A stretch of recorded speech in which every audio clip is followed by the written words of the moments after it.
Well, you can open it to any section that you want to. Why don't you bring more to you so I can like look over your shoulder? Can I make faces? You have to make faces. Okay, first off, you're both positioned real well. I got both of you in good field here. We don't have any of these pictures. Alright. Did you turn to the part about where you first met? First off, Where we- what year did y'all meet and where were you? Is the camera running at The this camera's point? running. Okay. It was a date that will go down in infamy. We're not having a good start. You want me to edit him out? Yeah. Just blotch them right out of him. Well, I graduated high school in 1952 and went right to work at the Navy Yard for the Seabees, right? Dad came along in 1953, right? October 1953. And he was a messenger. I don't want to tell the whole story. You were a messenger. You want Wait, to Do you have a message from Garcia? Wait a minute, are you're narrating how we met? Wait a Or minute. can I jump in on this one? Mom, you graduated Central, or what was the name of the school? West Philadelphia Catholic Girls High School. in West Philadelphia Catholic Girls High School in 1952, and you were 17 years old. You went from there to work at the Navy Yard for the Naval Reserve. The Naval, wait a minute, Seabees. The Naval, CB Navy Reserve. Why is this running now? You should wait until, because, can you edit any of this? Yes. No. Yep. Alright. Anyway, so I went to work there. And I was the secretary. okay, was there like a secretarial pool? Were there many women there? Or? No, there was a secretarial pool, but when I went to interview for the job, the commander hired me instead of pulling from the pool. So you worked directly for the commander. Okay, so you were the commander's secretary, 17 years old, 1952. Totally oblivious. That must have been, yeah, really. You go from high school to the world of professional. I mean, this is the military. This is 1952. I had a good teacher. He was a chief yeoman, Bill Cook, and he knew everything. He knew everybody. He knew everything, and he guided me through all the kind of minefield. So he made the transition a little easier for a 17-year-old high school girl now working.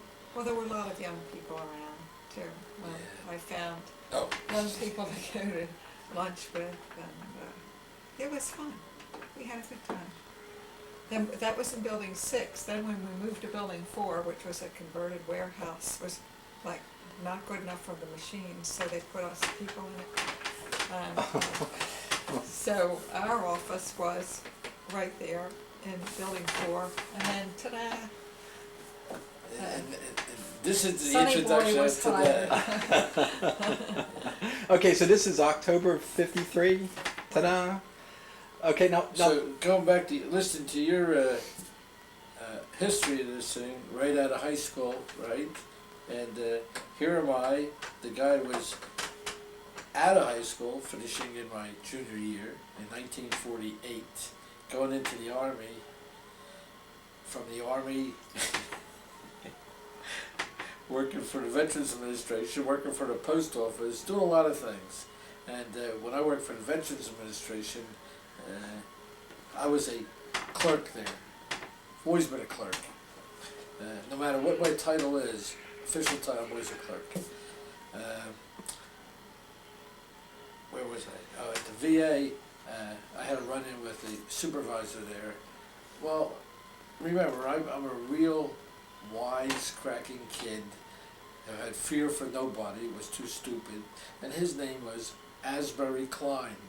I rest my case. A name like Asbury Klein, I mean, he was just being set up. Asking for it. Yeah, just asking for it.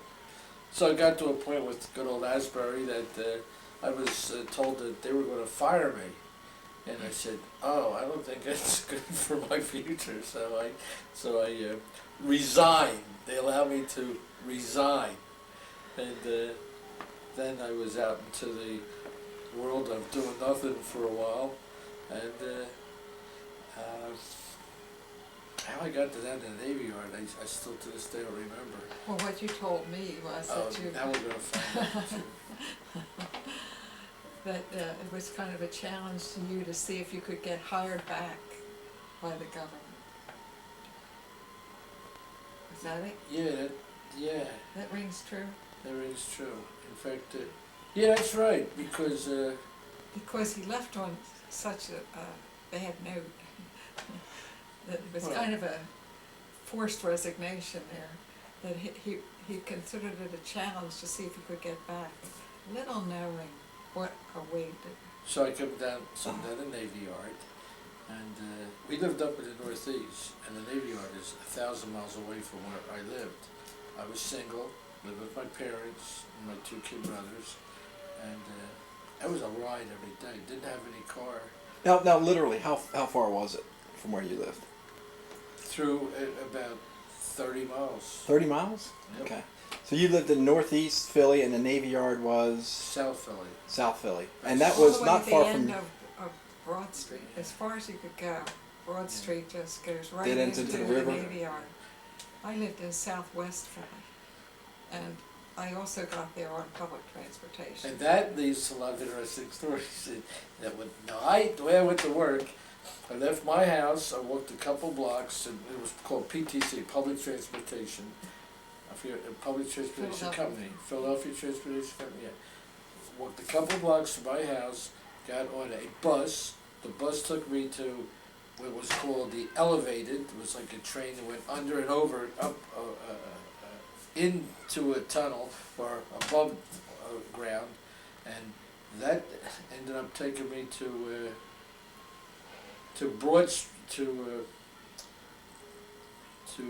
Broad Street. That's the main street that would take me down to the Navy Yard, and then I got on what was called a subway down there, which was strictly underground. It's still called the subway. Still called a subway, and it took me down. Actually, I guess as far as it would go, and then from there, then I took a trolley car down to the Navy Yard. This was every day. This was an interesting ride. And okay, so anyway, aside from your long journey into work, it was well worth it, because then he met me. Okay, so I'm now, down in the Navy Yard. Okay, okay, now, Mom, at this time, when y'all met in October '53, you're 18, Dad, you're I had to be 23. I had to be 20, 23. Okay. October '53, I was 19. All right, we're talking about me now. Okay, well, I turned 18 in '52, Mm-hmm. so Okay. now I'm 19. Just turned 19. And since it was 53, and I turned, my birthday's May 1st, so 30. I was born 1930, so it's pretty easy for me to, from 1930. You're 23 and a half. 53, I'm 23. Uh-huh. And a half. That's right, ways a half. 4.5 years apart. Okay, so now here you are, both in the Navy Yard. Mom, you're a secretary for Lieutenant Commander. Well, no, I'm secretary for a lieutenant commander now, because the commander left and they replaced him with the lieutenant commander, Okay. Commander Finch, great guy. And Dad is messenger for Miss Bradley. I'm a mail and file clerk, and the job is we sort the mail, and I was working with this older guy, an older guy named Conrad, nice guy, and From Asbury to Conrad. Uh-oh. well, no, His job's in Conrad was- jeopardy already. Yeah, he was a nice guy. So my job was to, we sort the mail and deliver it. And there's about 20 offices on this particular floor of this building, administrative building. So when I first started there, I mean, I thought it was great because I was a kid and I like girls, needless to say. And Lots I of delivered them. the mail, lots of them. And I delivered the mail and I used to naturally talk to all the girls, and Mom, being a very young, not impressionable, naive girl there, she told a story one time, and I never forgot that story, is Uh-oh. that He usually botches my No, stories. no. So I was naturally attracted to these different women, and one day I walked into Mom's office. I really liked her right from the very beginning, and we got to talk for a couple of minutes because I was really shy. I'm still shy, but I'm really shy. It was hard for me to really get into a conversation initially, but if the person was really easygoing, then I could talk to them. And she said later on, after one of her impressions of me was, "Isn't that nice? This young boy, this is his first job right out of high school." Is Well, that he true? looked like a kid. Yeah. He looked and acted like a fool. You should have been taken. Well, acted like a kid would, you know. And that's one of the reasons why I thought he was just out of school. But he had a very, very young face and was playful. So I thought he was Playful. a cute kid. Well, I was really shy. That's why I put on my act. I know. Because, why So not? you always put on that. So, in talking to all the different girls, and then talking to Barbara from time to time, I mean, she was no different than the others, except that she was, to me, a little nicer for whatever reason. A little nicer. This is gonna just blow me away with So, accolades. what really got me involved, or really attracted to her, was that at lunchtime, when all these women were going to lunch, I mean, you could hear, because in those days, they all wore, men and women, you were really dressed up, except us file clerks, but they were all dressed up in suits. Men wear suits and ties, and women were always dressed up. It wasn't like they could come in shorts. They didn't have in those days. And when they came, well, no, not in have the office. Well, not in the office. You didn't wear them to the It office. was office attire, formal office attire. And when the women used to go to lunch, I knew when they were going to lunch, because we had big windows in the mailroom facing the aisle where everybody goes back and forth. And I knew they were going to lunch because they all wore high heels. They all had high heels. And when they came down there, it sounded like a herd of horses. Boom, boom, boom, boom, boom. So naturally, whatever I was doing, I stopped because I wanted to go by. And that some of them were really nice. And then after they all went by, it took me a couple of days to realize, oh, this other girl, Barbara, she should be coming by now. She came by, she always, and for whatever reason, she always used to come by a couple of seconds after the others, but I could never hear her. Why? She had rubber soles on her shoes. So that began to really look forward to seeing her. Well, that was that story. That's Right. one of them. That wasn't too bad. Okay, you go. Now your turn for whatever. Okay, we could spend the entire night just on this portion, but I think we ought to move on. Except that finally, Dad had developed this crush on me. And here's his approach, you won't believe it. He comes in, he says, "Now, I have to talk to you about something." Don't pull that. That's, you pull a whole string out of it. He says, "Now, I'm going to ask you something. I'm going to ask you only once. Just answer yes or no. Do you want to go out with me?" And I looked at him and I said, "No."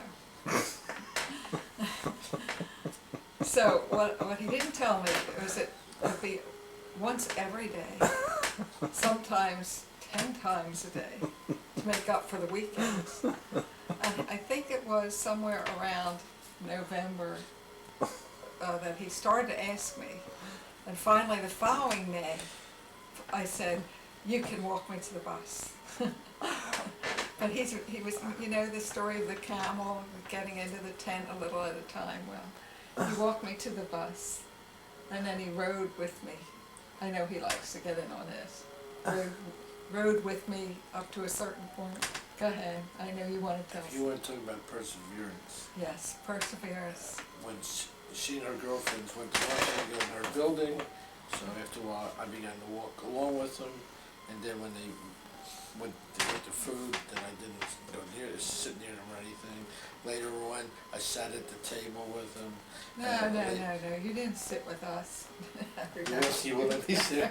Well, maybe I sat at the table away or something, whatever. Maybe, but you never sat with us. And then later, like she said, I walked her to the bus that she had to take to go her way. And then later on, I got on the same bus with her. We went to where she ended up getting a trolley car. Yeah, we would go so far, and then I would go in a different direction. And Dad would continue to the northeast, where I would take the trolley to southwest. But So after for a while, then I got on her trolley to go with her. And where you going? Well, I'm just take a ride with you out.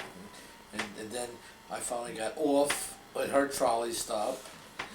And then from there, I finally ended up walking her to her house. No, finally, somewhere around May, I don't know, it was a beautiful day, the birds were singing, my brains were fried or something, and I said, okay. So anyway, we just started to go out, but we could spend like forever here, so. Yes, perseverance. Okay, so this would be like May of 54 at this point, right? 54, yeah. Yeah. 54 was when Dad left the Navy, or? No, I October. started in October. I started there in October, and I left there the following October. Actually,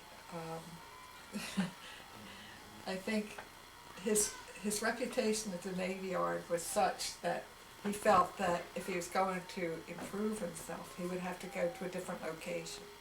So he relocated out of the Navy Yard into aviation supply office, right? Up in the northeast, basically one block from where we lived. You know, the funny thing is that we had another office in our office, the district civil engineer, and the man in it that worked in that office, I think, saw Leon's potential, and he understood more, I think, why he left, and that you would do well where you went. No, I went up there because, and this is a true story, my brother Stanley worked at the aviation supply office in the Northeast. Somebody was pulling my leg. I mean, I was very naive, really was. Somebody says, "Oh, you work up in the Northeast? There's a government building up there.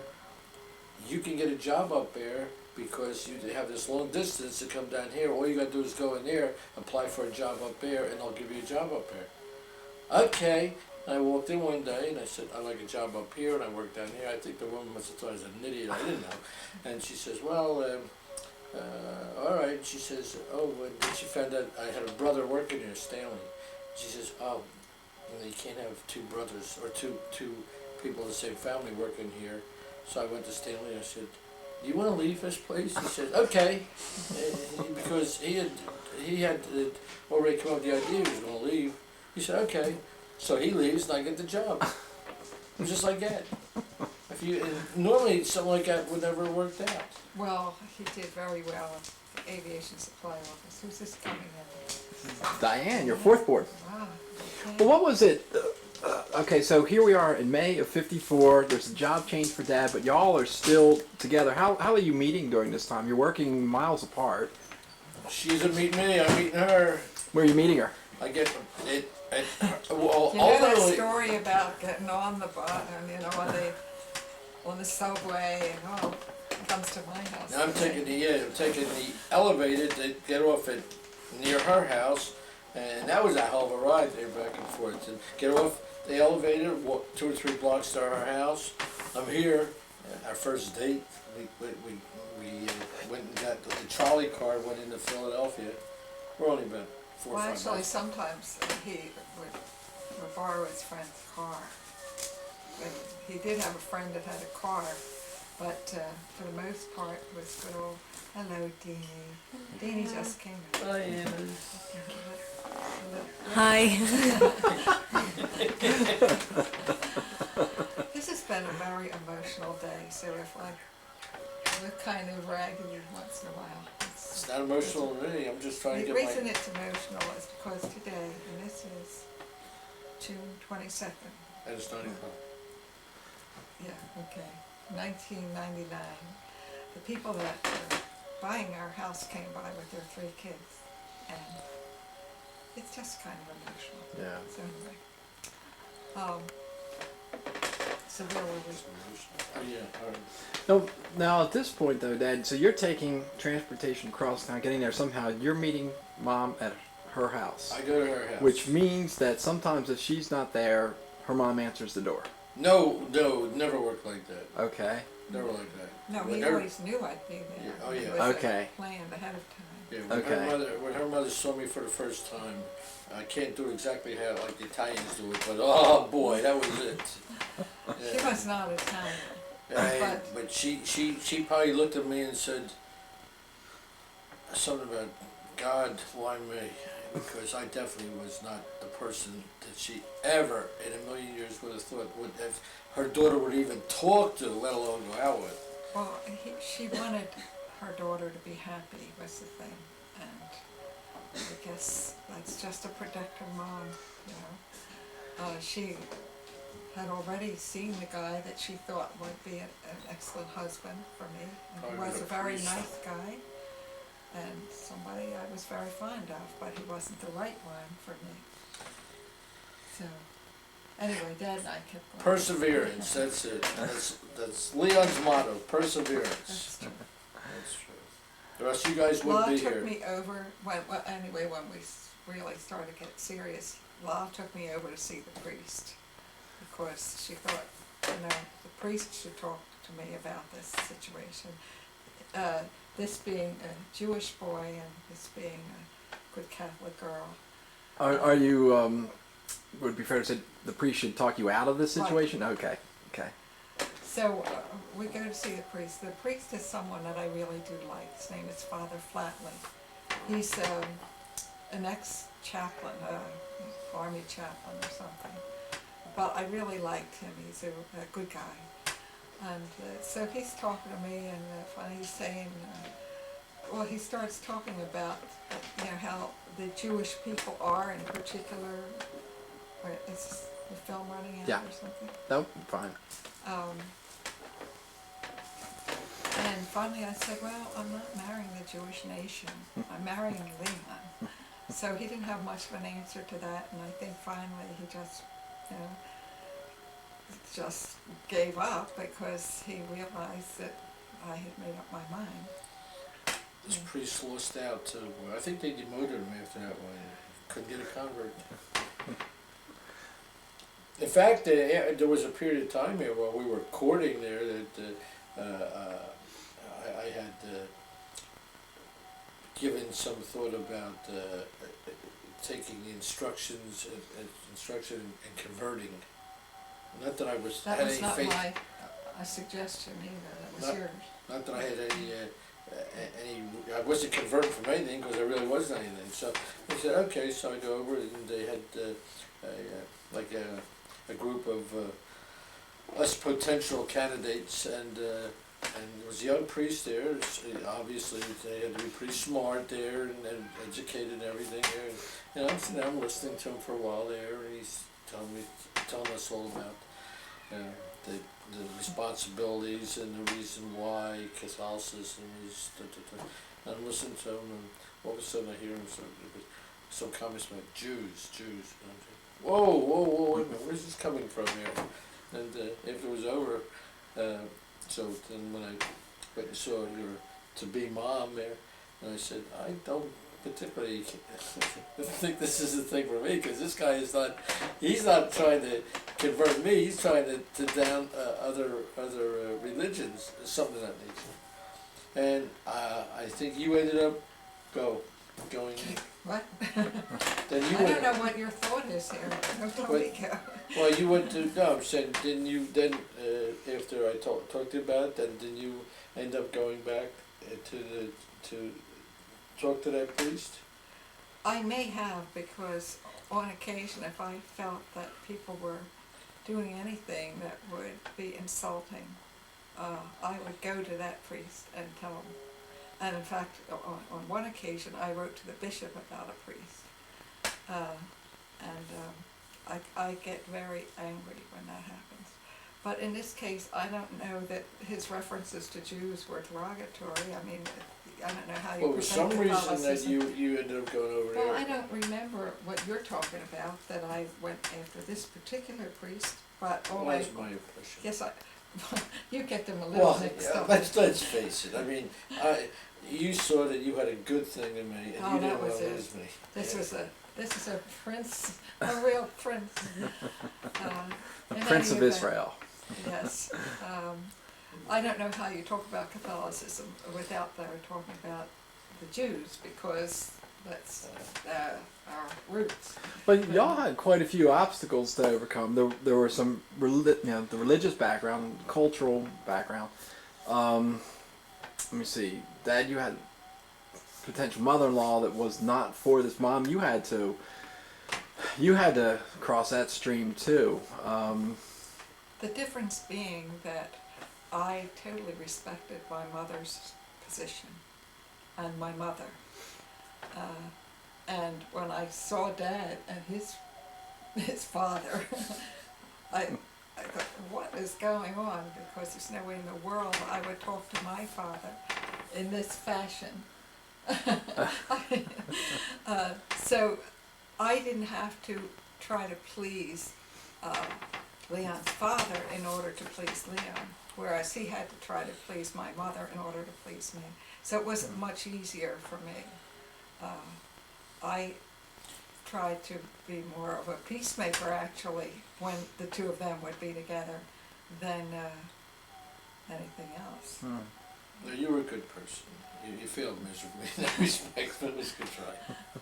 I think they were just so totally opposite, they didn't understand each other. Yeah, we're going back to the courtship here. The courtship, it proceeded in a rapid, Well, semi-rapid. Semi-rapid. Well, We didn't actually- get married till 56. Yeah, right. So, having met in '53, seems like it's about 2.5, nearly 3 years before. well, we had a lot of Well, when? arguments Oh, we fought. all the time. In fact, there was one time we went out one night there, and at the end of the night there, I said, we had a big argument there, and the next thing you know, she said, here's your ring back.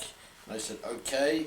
And I went home with it, and the very next day, where we were living, and me and my brother Stanley and Seymour, we were painting a room in the house, and they had everything lined up, and I picked up the paintbrush, and I said, no, I gotta go out there. And I had a car at that time, so I dropped the paintbrush, and Stanley said, where you going? I said, I'm not painting anymore, and I got in the car. Sunset Rose you were painting, because we're splattered all over. And I got in the car, and I went all the way out to Southwest Philadelphia, and we made up. Right. By then she took I'm me. glad. Oh, yeah. Well, we're glad. If I'd have been stubborn, and she was stubborn, and all I had to do is say, forget it, I don't need to go back here, I'm free. Why- You had too much sense to do that. We're curious, what was the argument about? There were arguments Everything. every day over anything and everything, like we do here all the Right. time. What color's the sky? Say no more. Yes, we're polar opposites, so we see everything. from We're the the most opposite opposite people you ever see in your life. And agreed to remain opposite. Right. So then Seemed we to got, work. We give each other space, which is, I think, important. a lot of space. Because I'm free to do the things that I like to do, and want to do, and need to do, and the same for him. And the things that we have in common are food, and food, and movies, and some TV shows, but enough likenesses that it works, and enough space to let us follow our own inclinations. Well, we used to, but another thing about sex, until that ended real fast because when we got our two Wait, beds, wait. well, we got our two beds. She got a queen size bed, and I got a jester bed. I forgot. I screwed up that whole thing. It was a Stephen Wright joke. Darn it. Bombed completely. Yeah, bombed completely. All right, that really. Humor is not uncommon. Yeah. What could you describe? Think back to some of your dates. What would be a memorable date or a typical date? One memorable date was when we went to see On the Waterfront. Huh. And Stella! there's a no that. Anyway, it was a very good dramatic movie, and there was a scene come up. You know, Dad knows ahead of time what all these things are about, and was it a rape scene or something coming up? Yeah. Well, it's Eva Marie Saint. She's standing in her slip. She's in her slip, and it's in her apartment, and Marlon Brando is lusting after her, so to speak, there, and in those days, you never saw anything. You never saw flesh or anything. There was not one dirty word there, and nobody ever touched anybody else. It was just implied there. Wait. And she's in her slip, and he grabs her, and it starts to fade, like he sort of sink down or something. We're leaving the movie.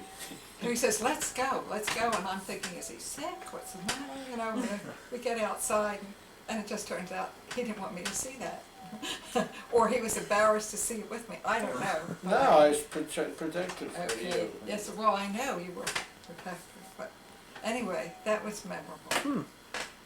Another memorable one was going to the pub for my birthday. And I know he tells us, he loves to tell this story about dessert, but he always exaggerates. No, I don't. The pub, you guys have been to the pub, right? So when we went to the pub, it really hadn't been open that long. And there's where they gave you a lot of food. They didn't have a salad bar or anything like that there. They gave you a lot of food. And that's the first time we're out for a real date. We're for food. No, it wasn't. Whatever. No, it the wasn't. first time meal. The first time for a meal. Our first meal was Luigi's, but go ahead. See, Well, that wasn't a meal. you remember it well, okay. I don't remember That was just one at all. soup. That's not a meal.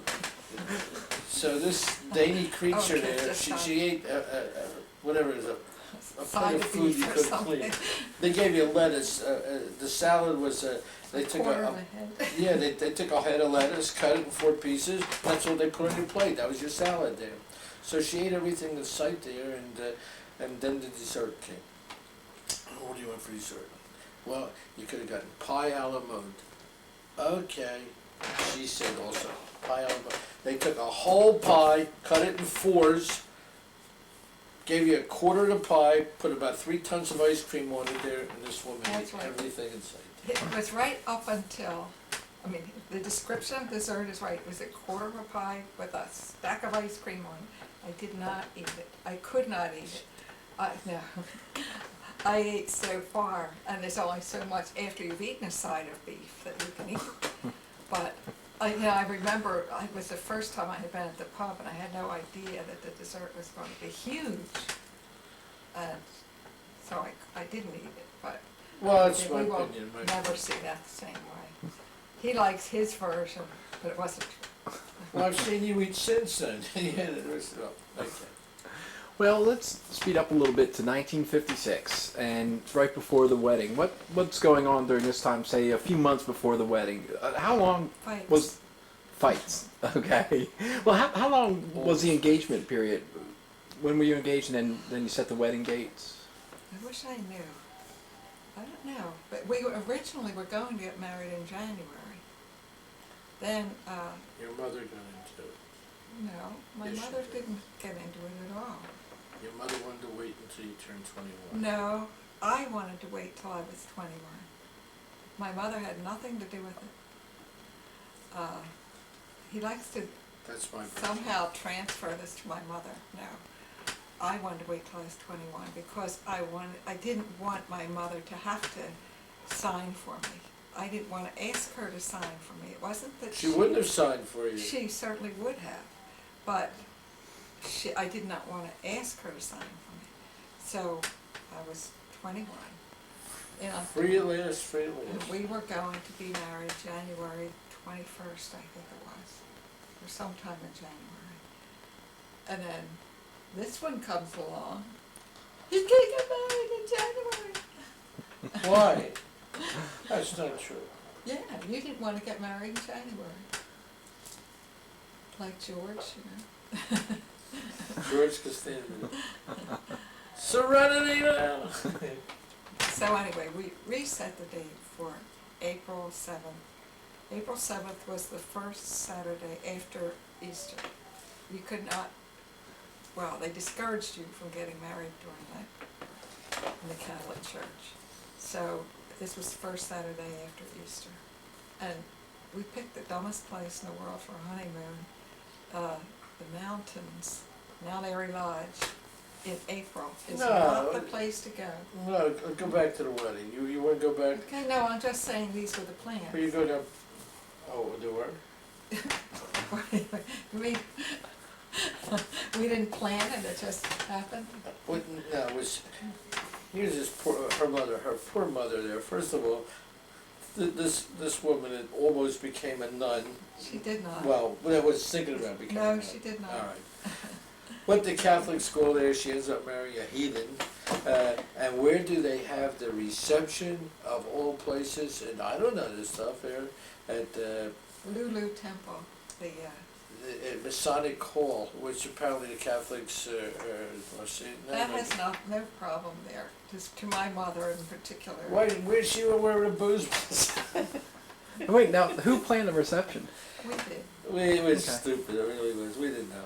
But the two of you were, I get a sense the two of you were pretty much on your own as far as the planning of all this stuff. Both sets of parents were kind of on the sidelines? My or? mother would have, see, her idea, and as I look back on it, was a much better idea.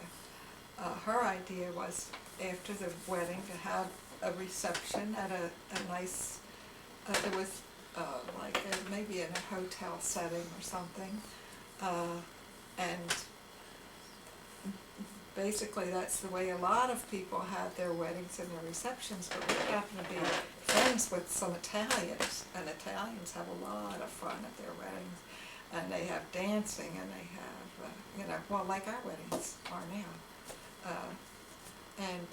Especially when you're on a budget. Now, remember that my mother was a widow and just barely making it. When I went to work, it was a help at home, so we didn't have a whole lot of money. But anyway, the two of us want like an Italian wedding. So we find the worst band in the world. I mean, so this band was dancing with Vincent, and it was just beyond belief. I mean, I wish we had Father, video mother, of that. I think that was it. There was more than two There people. was about 3 people, Oh, I really? think, but they had some kind of a keyboard that tweeted or something. It was horrible. And not only that, the day of the wedding, There was a blizzard. A snowstorm. No blizzard, no snowstorm, but it did. There was no rain. snow. There was a It snow. rained, It snowed. It snowed, Well, and it sleeted, all those 3 things, but it wasn't a and blizzard. guess who kept me waiting at the older door? 20 Church minutes, door. I was 20 minutes late. I was so close. I was so close to leaving. I'm telling you. But you didn't. So anyway, when I came into the church, I had made up my mind that I was going to remember everything. I was going to look around the church, and I was going to see all the flowers and the lighting and all these things. And what I didn't realize was in doing that, I took all the nervousness away from myself, because I discovered at that point that if you stop thinking about yourself and think about other things, you're not nervous. So I wasn't nervous at all. My poor sister was nervous, Franny, and my bridesmaid, Joan, Boyle, they were nervous, but I wasn't nervous at all. And poor Dad, he's ready to, he doesn't know if I'm showing up even, because the way things were with us, I mean, we were always fighting. So. I had a rented. I rented a. I really did. I rented a best man. Oh yeah, you had to be a Catholic. Had to You be didn't know any Catholic. I didn't know he Catholic. So it was a guy at work. His name was Don Trucano. See that? And I said to him one day at work, and I didn't know him. I said, I'd like you to be my best man. Why? But I had to buy the tuxedo and rent it and everything.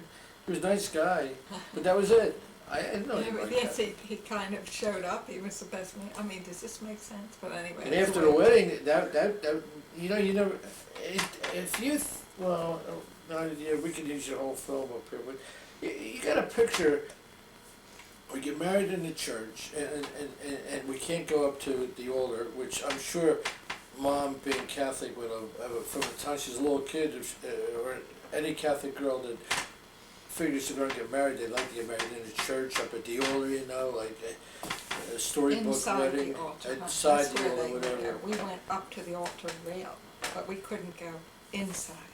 The You could, but I sanctuary. couldn't. Well, not by myself.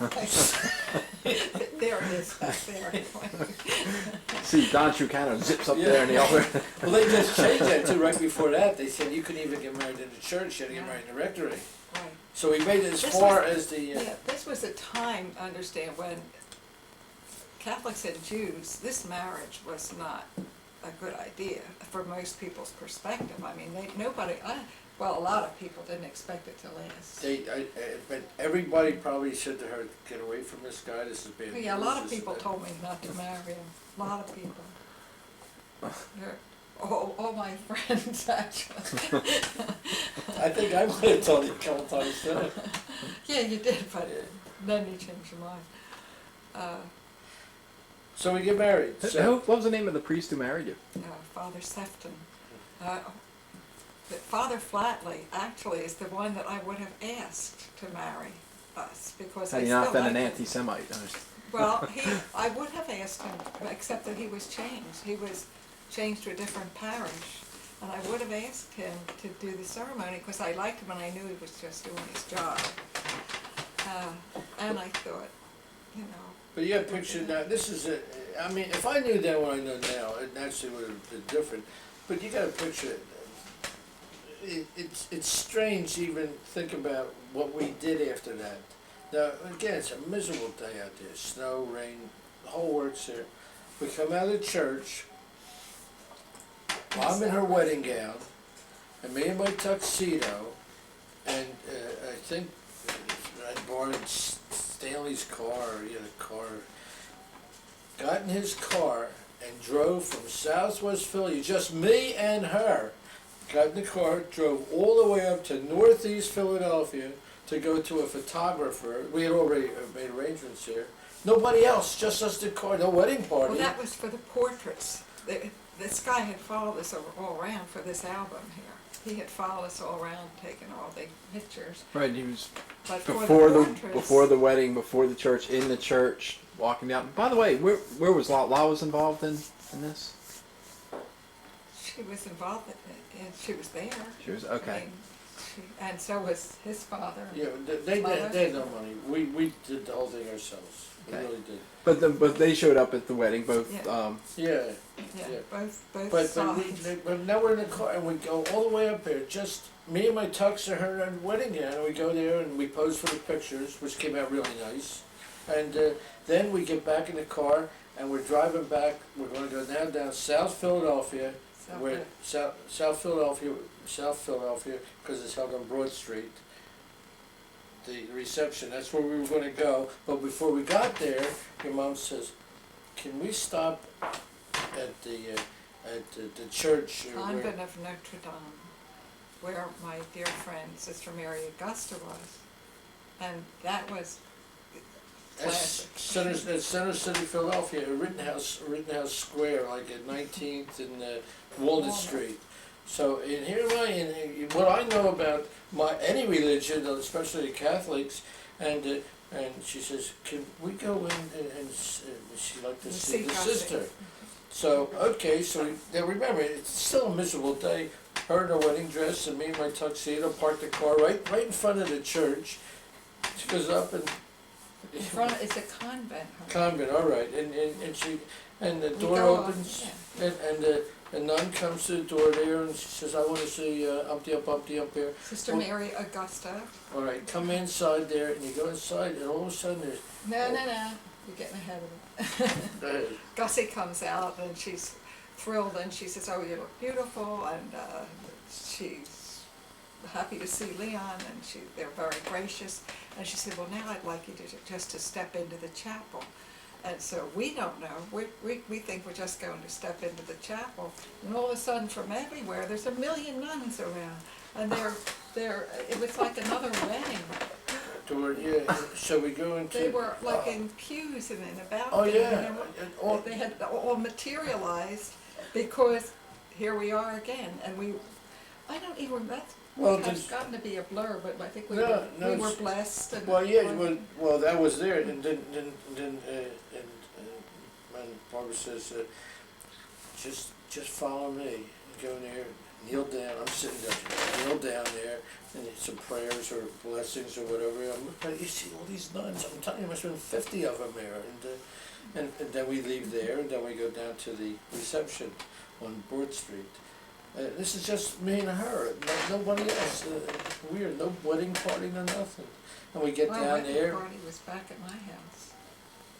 But anyway, this has taken a long time, and we have 4 children to go through in what, half hour's worth of. Why are you going to edit this? No, but. Oh, all right. So let's go real fast. We get to the reception there, and because it was such a snowy, miserable, rainy night, half the people we invited didn't show up. Because it was a miserable day. They had to go a long way. We go there, maybe there were about 20 people there. 2 Marines showed up from, just came in off the street. Vincent and his band were playing away like mad. And no, but there were more than 20 people there, but there wasn't anywhere near what there could have been. You showed me 20 people in that album, as pictures. Anyway, there were a lot of. See, what we didn't think of is that these Italians have this all arranged, so that the people come to the wedding, they go to the house, and they do. I mean, it's a whole thing. We somehow lost the middle, so the people went home, and then when they saw the weather, they didn't come back out again. We had quite a few people at the church. Yeah. But because the weather was so bad, a lot of them didn't show up, so we have this big, like, half-empty hall. So after the wedding's over, and we're leaving, and we still have pictures of me and with my top coat on there, and your mom with her coat over her wedding gown, and we're coming down the steps of the hall, and some pictures. Stanley, it was pretty well bombed by that time. He's gone. Yeah, when we asked him to. I asked him to bring all the whiskey because we paid for it, was ours, and he dropped half the bottles going down the steps or whatever. So we're staying someplace we're staying at some hotel that night. You have to tell them about Stanley though. He's bombed. He just did. Yeah, but isn't it like he parked his car somewhere on Broad Street, and didn't know where it was the next day. I mean, he was totally bombed. Okay, never mind. All right, so we're staying at this hotel, and then next morning we're going to leave, and wedding night, and the next day we're going to leave to go up to the Poconos, which is another great choice we made. And now, this is wedding night, and if you guys know your mom, when mom goes in to get a bath, I mean she's so I'm wearing pajamas. I'm not wearing pajamas. I'm saying, well, all right. 10 minutes, half hour, an hour. Are you okay? Are you okay? Yeah. Now you know that it wasn't. This went on for hours. No. In fact, there was a period of time where she was going so long, and I hadn't eaten grew a beard and you were too. No, I hadn't eaten anything from that reception, and I was so hungry. I was starting to really put on my clothes. And I guess about 2 o'clock in the morning, because I looked out the window about the 10th floor, and I saw some fast food place down there. I was going to go down there and go get something to eat. I was so hungry. Go out, eat a 7-course meal, come back. And just That's it. So then the next day we go to the mountains. We used the Stanley's car, and it was a miserable day there. So I got attacked. We got attacked by ducks when we were in a boat out in April, and the ducks we're just panicking after this, and I couldn't roll fast enough. Because of the icebergs, right? Well, it was But interesting. anyway. And we have argued, this- a first day, there's a picture in this Yes. album here. We have a of- picture of our first fight after we got married. Oh, here we are in a. There's a here we lot are of first fights. Now, here we are at the Mount Airy Lodge. Yeah. And I'm just trying to find a picture. Where's the one there on the First fight. fireplace? Yeah, She's wearing so this that's nice strapless gown, wedding gown, strapless, because she really looked good. And just, if you want to see somebody Who is glower, I wasn't wearing a strapless Yeah, wedding gown. yes, not wedding gown.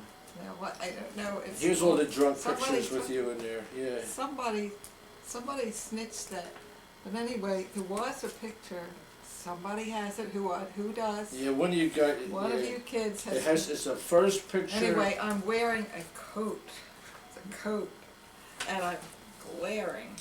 He's saying, "Wait a minute, wait, stop, get your picture." And anyway, we did find Hickory Valley Farm store while we were there, and they had great breakfast. This wasn't at the lodge. This was like a little bit out into the town, What- and they would serve you breakfast in the pan. They were Pennsylvania Dutch. And years later, many years later, we went back and found that place. And it's, you know, There it's was the rowboat. yeah. Did you know there was a movie made, and a book, an American Tragedy? Yeah, you're the poor guy trying to marry the rich girl, right? Yeah. That was it. That took care of that's the whole courtship to the wedding through. Okay, we don't need all these details. No, we're done. And then the next thing is that your mom says we come back and we move in this real nice apartment. That's all a story in itself on 606 North Street. And a couple of weeks after the wedding, After we move in, we find that some robins have built no, a I'm not telling that nest. story. I find out that you're pregnant. Yeah, but some And, robins built a And nest. oh, that's great. You're pregnant. Okay. And then a year later, oh, you're pregnant. I was afraid to shake hands with her. It was getting to be ridiculous. Well, wait, during this time, this is April 1956. Dad, what are you doing, vocation-wise, work? I'm working at the Aviation Supply Office in Northeast Philadelphia. A clerk. I was a file clerk up there. I was a file clerk. And we had time studies there. And they gave us, they didn't have what they have today, of course. Somebody went to a meeting and they filled out a transcript, a form, filled in blocks there, and then somebody key punched that onto IBM cards, 80-line column IBM cards, and then they put, and on each card it had the first card would show like a nomenclature, the second card would be a part number, the third card would be something else, and you put all these cards, they were in sequence, and then you put them in a drawer in that sequence. And if you wanted to see the story there, you pulled out all the cards under item A, and then you just laid them in front of you, and that was the story. That's how you did it. And so my big job was after they put all the stuff on these IBM cards, they would give me box, something like 2,000 at a time in a box there, and I would pull out certain cards, and I would find the old cards, matching cards, take the old cards out and throw them away and put the new cards in there. That was my job. And then they had time. Well, they had the time. Yeah, they had time study on it, and they said that. And I used to file 1,000 cards a day, 2,000 cards a day, bing, bing, bing, bing, bing. Then they had time study, and the time study was 50 cards an hour. Leon, Don't exceed what? get to the point where you Don't put the exceed- cards on He's going to get you Oh. back for that long bath. All right, forget that one. Edit the whole thing. Well, the. anyway, Tell No, the that's story another about- story. That's not this story. It's another story. Well, don't tell this story. This is a boring story. Then I But won't that tell was it. funny. The one time he had this whole bunch of cards and put them on top of a wastebasket. Then he forgets them. They Uh-oh. get thrown away. He has to go down and find them. They had an incinerator. And I came in the next day to work. I had 2,000 cards in a box, and I didn't know that you can't put anything in a waste paper basket because They people bear at night trash would when put they're them on in the trash. wastebasket, silly They them. put them in big bags there, and then we had an incinerator there. So I came in the next day, and I was working with this woman, the nicest woman in the world there. And she says, Leon, she says, you know those cards I gave you? Yeah. She said, did you file them? I said, no, I put them here. You put them where? Next thing you know, stop the incinerator. And they were, so I had to go down the incinerator, and they had all these people down there glowering at me because they couldn't do their work. And I'm I'm looking sure through, they were sad. I'm looking at bags after bags of these, and they had put them, they bailed them, put a bailing wire around them there, and finally I must have gone through 20, and they weren't doing it, I had to do it all. They would open the bag for me, and I had to sort through these things there because I was the only one that knew what to look for. And we went through about 20 bags, and I had gone in all dressed up, I looked like horrible, and it was the last bag, the last bag, and I said, there they are! That was just, There. See, And- that was a funny story. That other thing, that's boring. well, Now, Mom, what were you doing during this time? Oh, I She was had pregnant. transferred from the Navy Yard to Housing and Home Finance Agency, and I was hired by the legal department. So I was working for lawyers at the time we were married. And then I left, I don't know why I left so early. It was what you did then. you were pregnant. But I think I left in October or something. So I had About 6 months before you gave birth. You were pregnant. October, December, January, February, 4 months. You were pregnant. Yeah. You were born in February. Right? Yeah. Just made it. You made it official. Yes, you were born 10 months after we were married. And he was You had really, long bath and yes, violators. I took care of that one. Well, okay, so you left in October and you kind of prepared the house. You were staying at home. We were living on North Street at that time? Mm-hmm. Okay. Now North there's Street, there was 1 bedroom. So we said, well, we need 2 bedrooms. So then we moved to 2201 Fuller Street, right before you were born.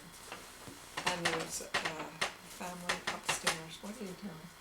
You hear that? There's a vulture out there. It's a bug. It's Buck. He wants to get in, but the screens will Oh, protect he's it. outside. Oh, it's okay. Yeah.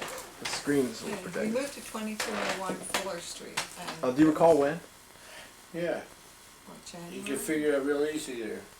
In April 4/7/56, we got married.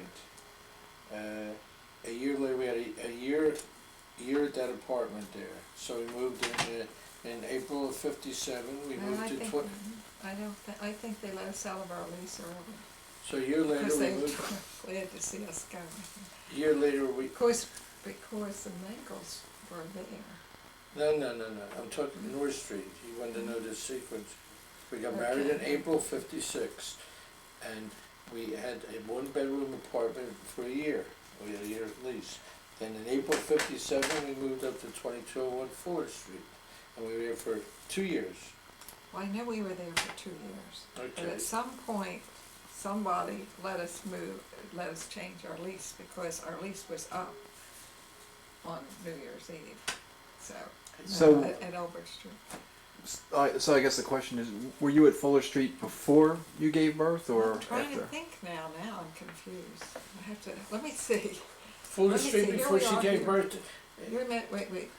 Here we are, Christmas at Fuller Street, Christmas at North Street. Christmas at North Street.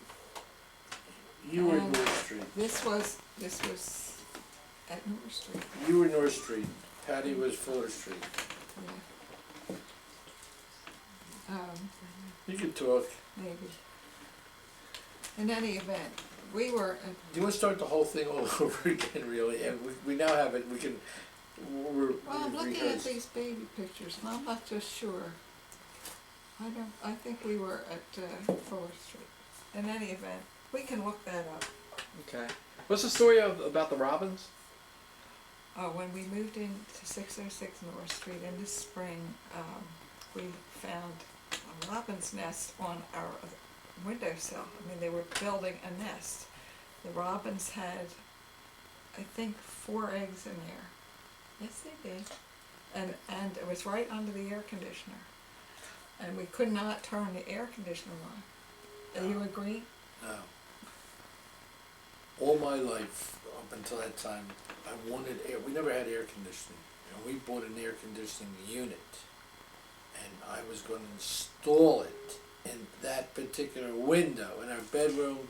And just about the time I was ready to install it, your mom says, "They're building a nest on the ledge." And I said, "So what?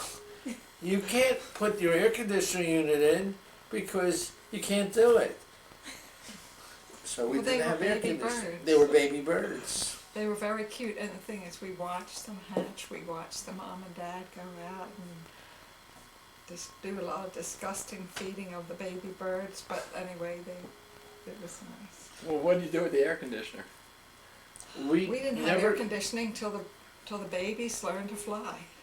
And now whether we put in the air conditioner, No, we didn't put one in or- at all. Okay, I'll take your word for it. But eventually, we did. I mean, after the birds flew away, we did. Stinking One of them birds. had fallen out of the nest, you know, and the guy downstairs got a ladder and went up. I got the ladder and put it up, and I don't like to climb ladders. Okay, well, his ladder, I think, wasn't ours. Yeah. Okay. Oh, yeah, so what? It'll die or something. Okay, so February 1957. What was going on then? She was pregnant again, I guess. February of 1957 was cold, it was winter, and it was an exciting time. It was, I can understand that. Wait, why would February 57 be? We got married in April 56, and you took it February 57 just 9 months later. I wonder what happened. You meant that. You meant that, didn't you? You forgot that he was born. I'm old. This time we didn't have to rent anybody.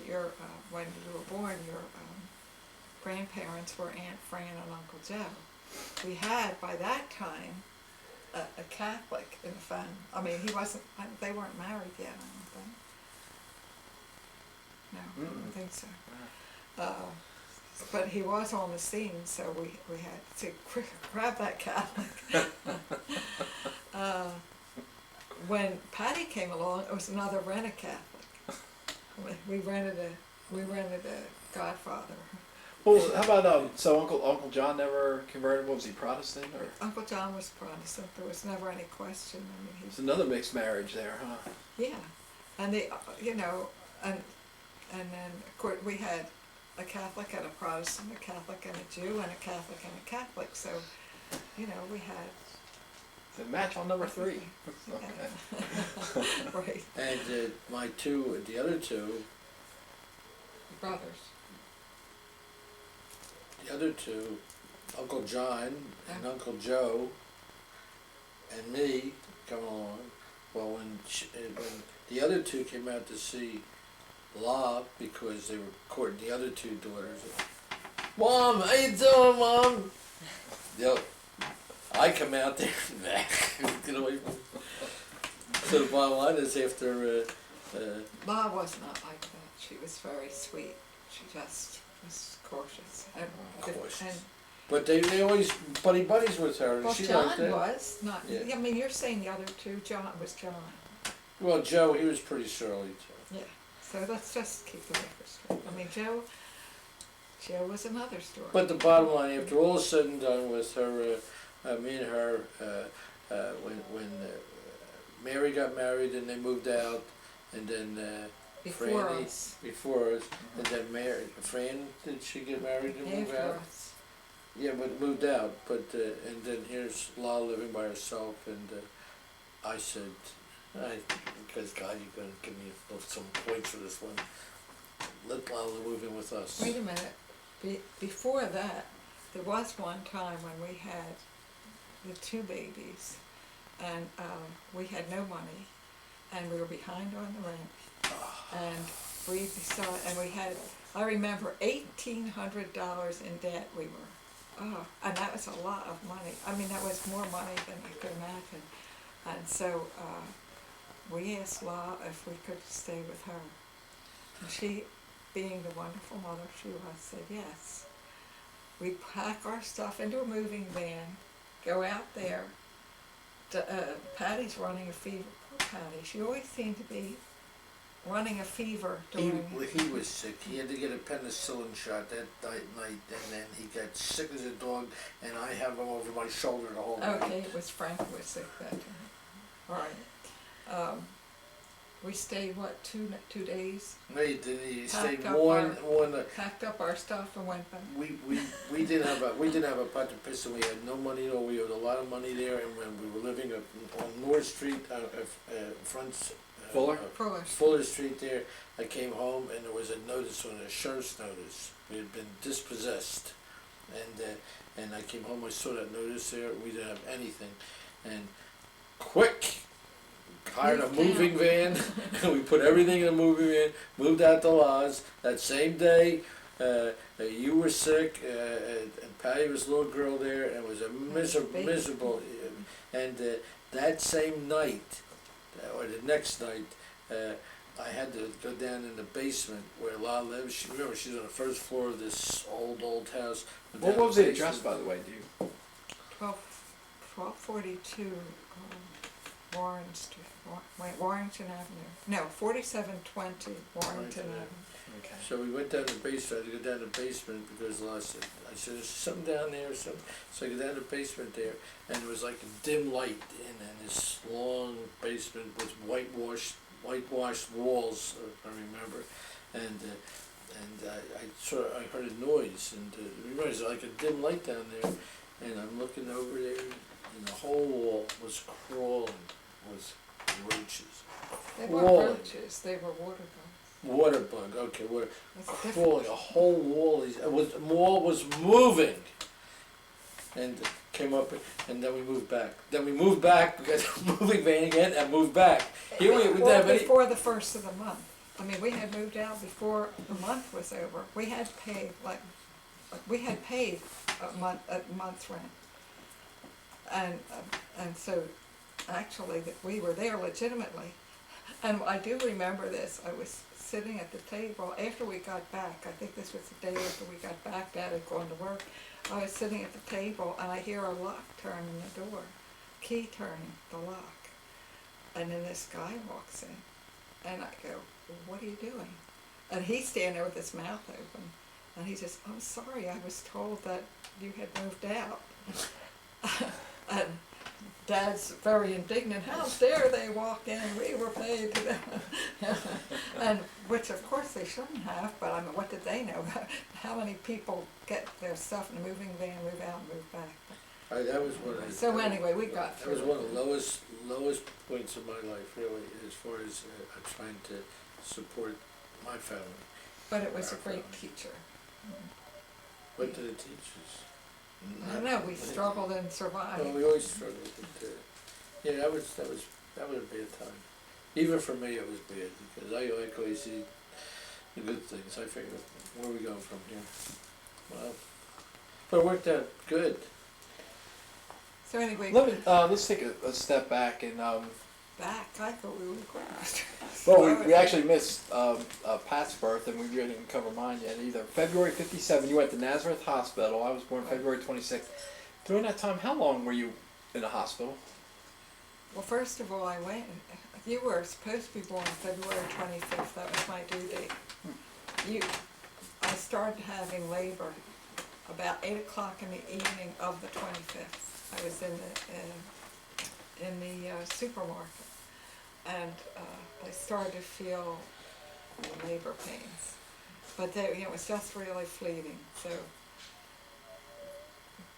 I went home, and we went through a regular routine. Nothing, it wasn't anything that you could time at that point. I just thought maybe it would pass. But when I found I couldn't sleep because I was too uncomfortable. Anyway, we went into the hospital at midnight, you were born at 9:22, and I had almost no painkillers. Because the doctor was Nature Boy, and I found that out later. They called him Nature Boy.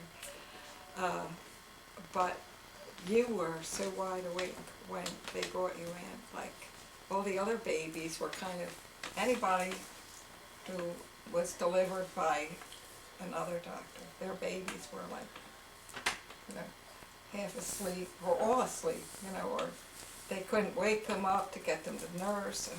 But you, I can remember from the first time I saw you, I could look into your eyes and just lock into your eyes, and you were there. You were there fully right from the start. And then I was when I thought, wow, if this is the result, then it was worth it. But fortunately, that doctor was teamed with another doctor, so by the time Pat was born, I did get something for the pain without knocking me out. So it turned out to be a good choice to go with the other guy. Now, how long were you in the hospital? 5 days. 5 days, and that was traditional. I mean, And I standard. remember saying, they let you out so early, just 5 days. Like, she was in the hospital for, I think, 3 weeks. So 5 days seemed like nothing, you know, why, you know. She came out and helped with Frank, who was born. Did she kind of moved in temporarily at Fuller Street? She stayed with us to help take care of you when you were born. And the other thing, I wasn't allowed to see you when you were born. They didn't have the parents. Father was not in the hospital in the room with the mother. I knew about you after you were born, and somebody came down and said, "I don't think I came in to see you." Maybe I do. I don't remember it. And then the sad, to my everlasting shame, she's such a good person. Bring you home from the hospital, of course, that's what he said. Yeah, here's this kid there, watch him, he's a tough kid there, he stops breathing air, and they turn him upside down, give him a little hit on the back air, and we're in the elevator, and correct me if I'm wrong, we're in the elevator, and leaving the hospital, we're in the elevator, we're going down to the first floor, and there was nobody on the elevator with us, just you, me, and the baby. Holding his breath. Yeah, Burning blue. So they didn't put you in a wheelchair and roll you out? Or? And they had nobody in the elevator with us. And then she said, oh, he's turning blue, and she said, and then you go turn him upside down or something, give you a pelt. Turn him upside down. What did he do? They said, but when he turns, if he turns blue, just hit him on the behind, and you know he'll breathe. So I'm looking, turning blue. But then when we get home, now we're get in the car, drive up to Fuller Street there, and La's there. Wait a minute, wait. I'm trying to remember. I think La wasn't there in the beginning, because she intended to be there, but she took sick, and she couldn't be there in the beginning. And so when we came home, that's why I remember being there by myself, and you went out to the movies, right? There was nobody there. She was there because I know she was there because, can you picture that? This girl has this brand new baby, comes home with the baby, and I'll see you, I go to the movie. Really did. And when I came back from the movie, she was there because you were crying. That's the only time I've ever seen her cry. Yeah, but well, I wouldn't have been crying if she was there.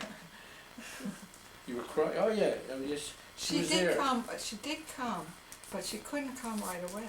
She was there that day. Whatever. Okay, so now you're 22. Here you are, Mom. You're new mom. You're 22 and a half years old, right? Is that right? It was 22. Born And, in February. Yeah, okay. Okay. And Dad, you're I'm 26 and a half years old. yeah, close to 27. And I leave your mom. Yeah, Not but that forever, was okay but, because. No, it wasn't. Yes, it was, because you were just like another kid there. One of the basket I used case. to send him out to play. But go play basketball, you know. Don't play the Baby's crying, go ahead out.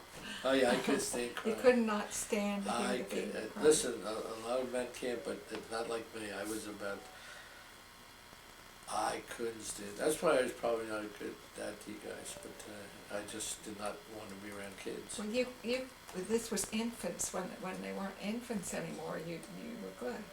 But, Well, I had to leave them when I belted them, they started to cry, I had to leave them then too, He made us cry and left us. yeah.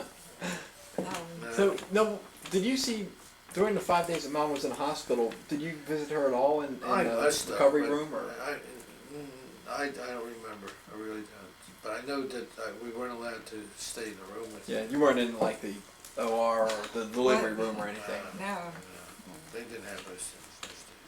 And actually, in retrospect, I'm glad, because I'm the kind that does not want somebody around if I'm in pain. I don't want anybody around. Go away, leave me alone. Yeah, she Kind of gets like a irritable. dog. Leave me alone. So it was better, really. Now, who chose my names and what's the significance of my names? Oh, boy.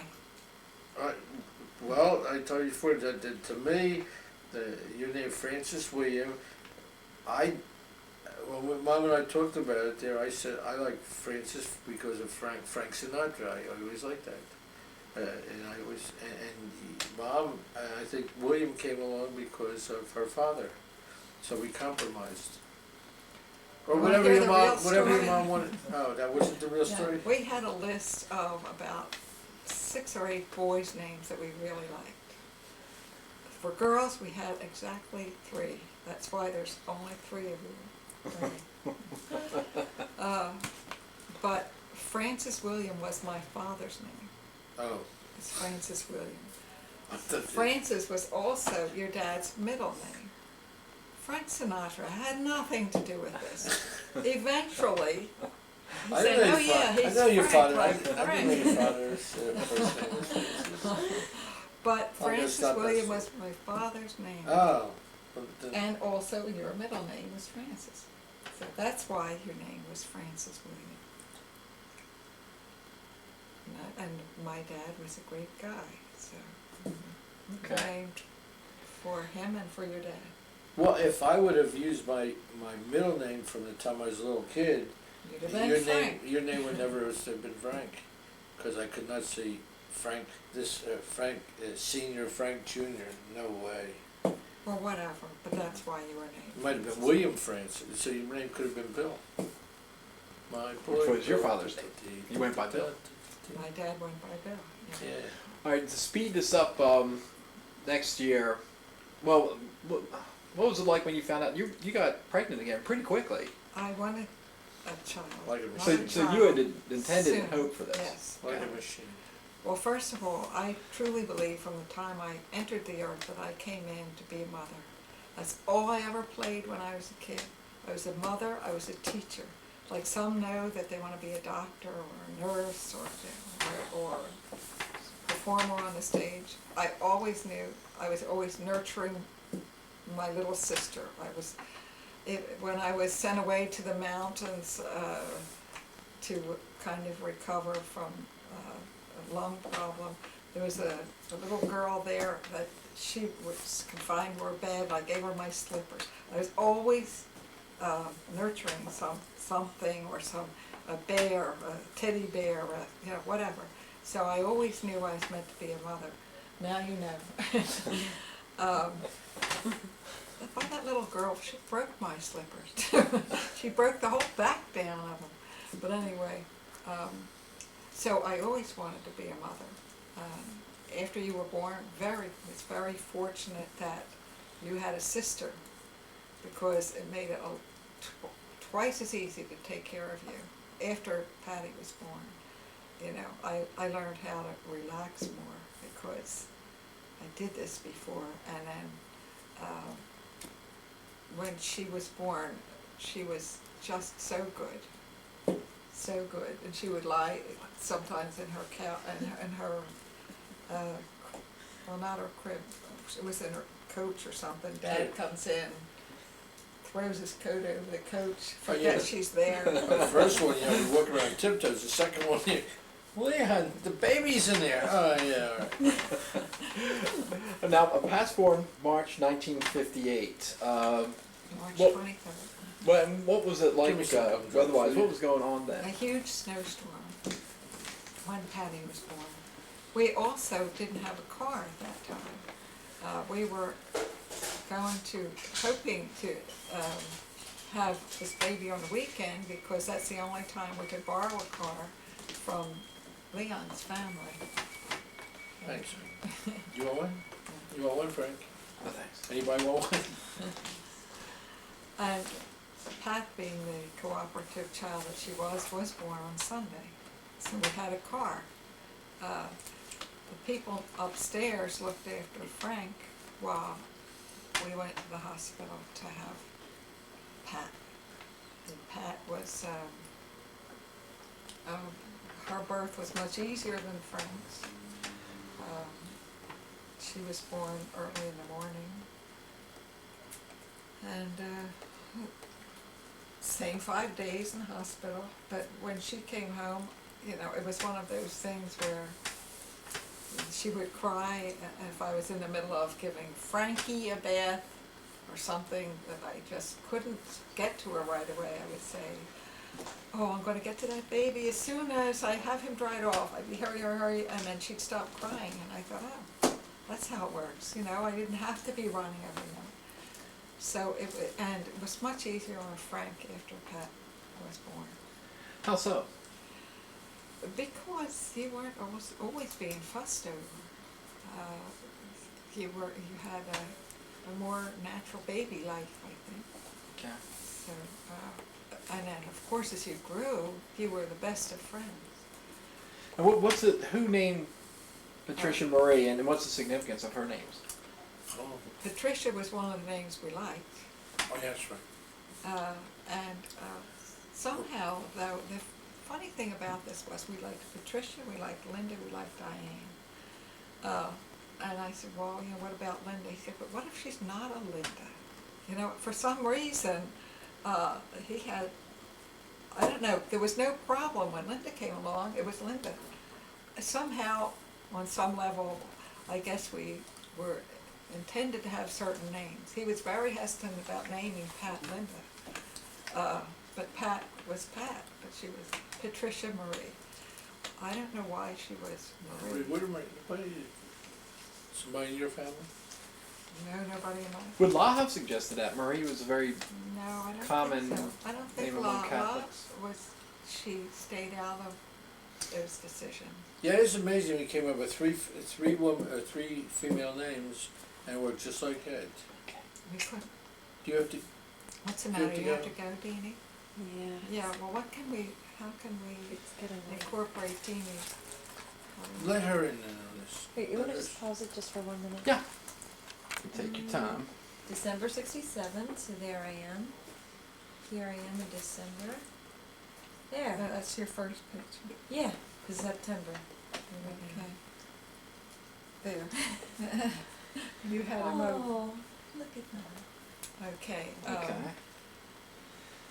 Now, where Deanie's We are joined in the studios by Diane Schultz, and the baby. the baby, fourth born October 24th, 1967. That's right. And what was going on? Can you recall kind of what was going on in the few months before October? Anything in particular that comes to mind? You know what? I had something in my mind before we stopped this film. Before you told me to remember, I did have Well, this is something. all before. Yeah. Rats.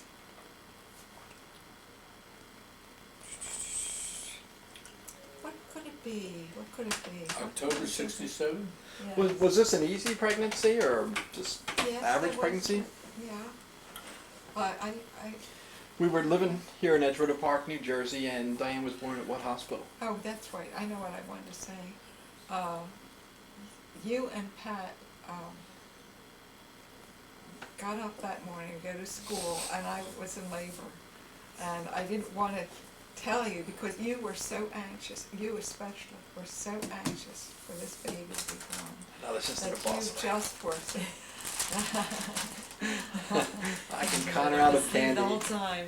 No, I remember that. I was Yeah. very, because I understood more about the pregnancy and what that was about. But I was excited to see this little Yes. sister coming home, or Yeah. this baby coming home. We didn't know, of course, we didn't Yeah. know that it was a girl. Those days, you did not know. But anyway, so saying, okay, you know, get the kids out to school. Okay, goodbye. And I was kind of pushing you and Pat out the door. What was Linda? Where was she? Was a baby. She was what, 3 3. years old? Yeah.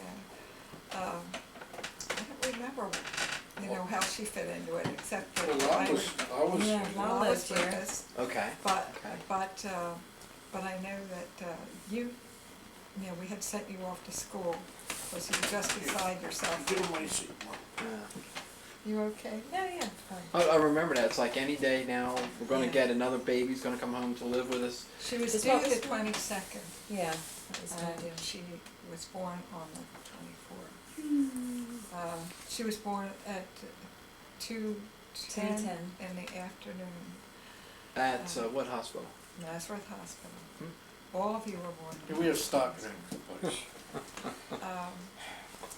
And it was an uneventful pregnancy and an uneventful birth. But- Hey, Yeah, that doesn't sound very nice. No, that's a good thing. That's a good thing. I Now, understand. did Dad take you to the hospital? Was there a plan here about how this would work, or? Yeah. Do you remember that all the time? How did your mom get to the hospital? Yeah. I think I told her to take a bus. No, I took her to the hospital. I think I did. Yeah. My recollection of Diane in the hospital, that story I tell from time to time. She was the 4th kid. Go in, want to see her, and they want to see all the babies in bassinets, and there's this little nun, and by this time they have like a big glass wall there with with a microphone set up there. I guess it's unbreakable glass or something there, and there's people walking back and forth, and the nun says, yes. I said, Margulis, and she goes over and she picks you up, and she says, is this your first baby? I said, no, and it amplifies, you hear it, and people start to look and say, oh, it's your second baby, isn't that wonderful? I said, no. By this time, everybody's like stopping there. And she says, oh, that's wonderful. I said, it's your third. I said, no. By this time, everybody stops there. And she, is this your 4th? I said, yes. And then after she puts you down, she comes outside. She's about this tall. God bless. Maybe it was You probably Yeah. thought you were a good Catholic boy. that was I got a big kick out of it. No, yes, and people begin to look. One thing I remember, Mrs. McGee that lived next door had knitted her a little outfit to come home from the hospital. And it was, you know, since we didn't know if she was a boy or girl, it was like a little plain bonnet, it wasn't a bonnet, a little plain hat tied under the chin. She waited, when we pulled up, getting out of the car, she was out the door like that, grabbed the hat, ran in, and within, I said, 10, 15 minutes, she was back, and she had made a bonnet out of it. It was amazing. I mean, she's a sweet, a wonderful heart, good-hearted person. But that was just amazing. I mean, Diane comes home with this hat, and she ended up with a bonnet and everything.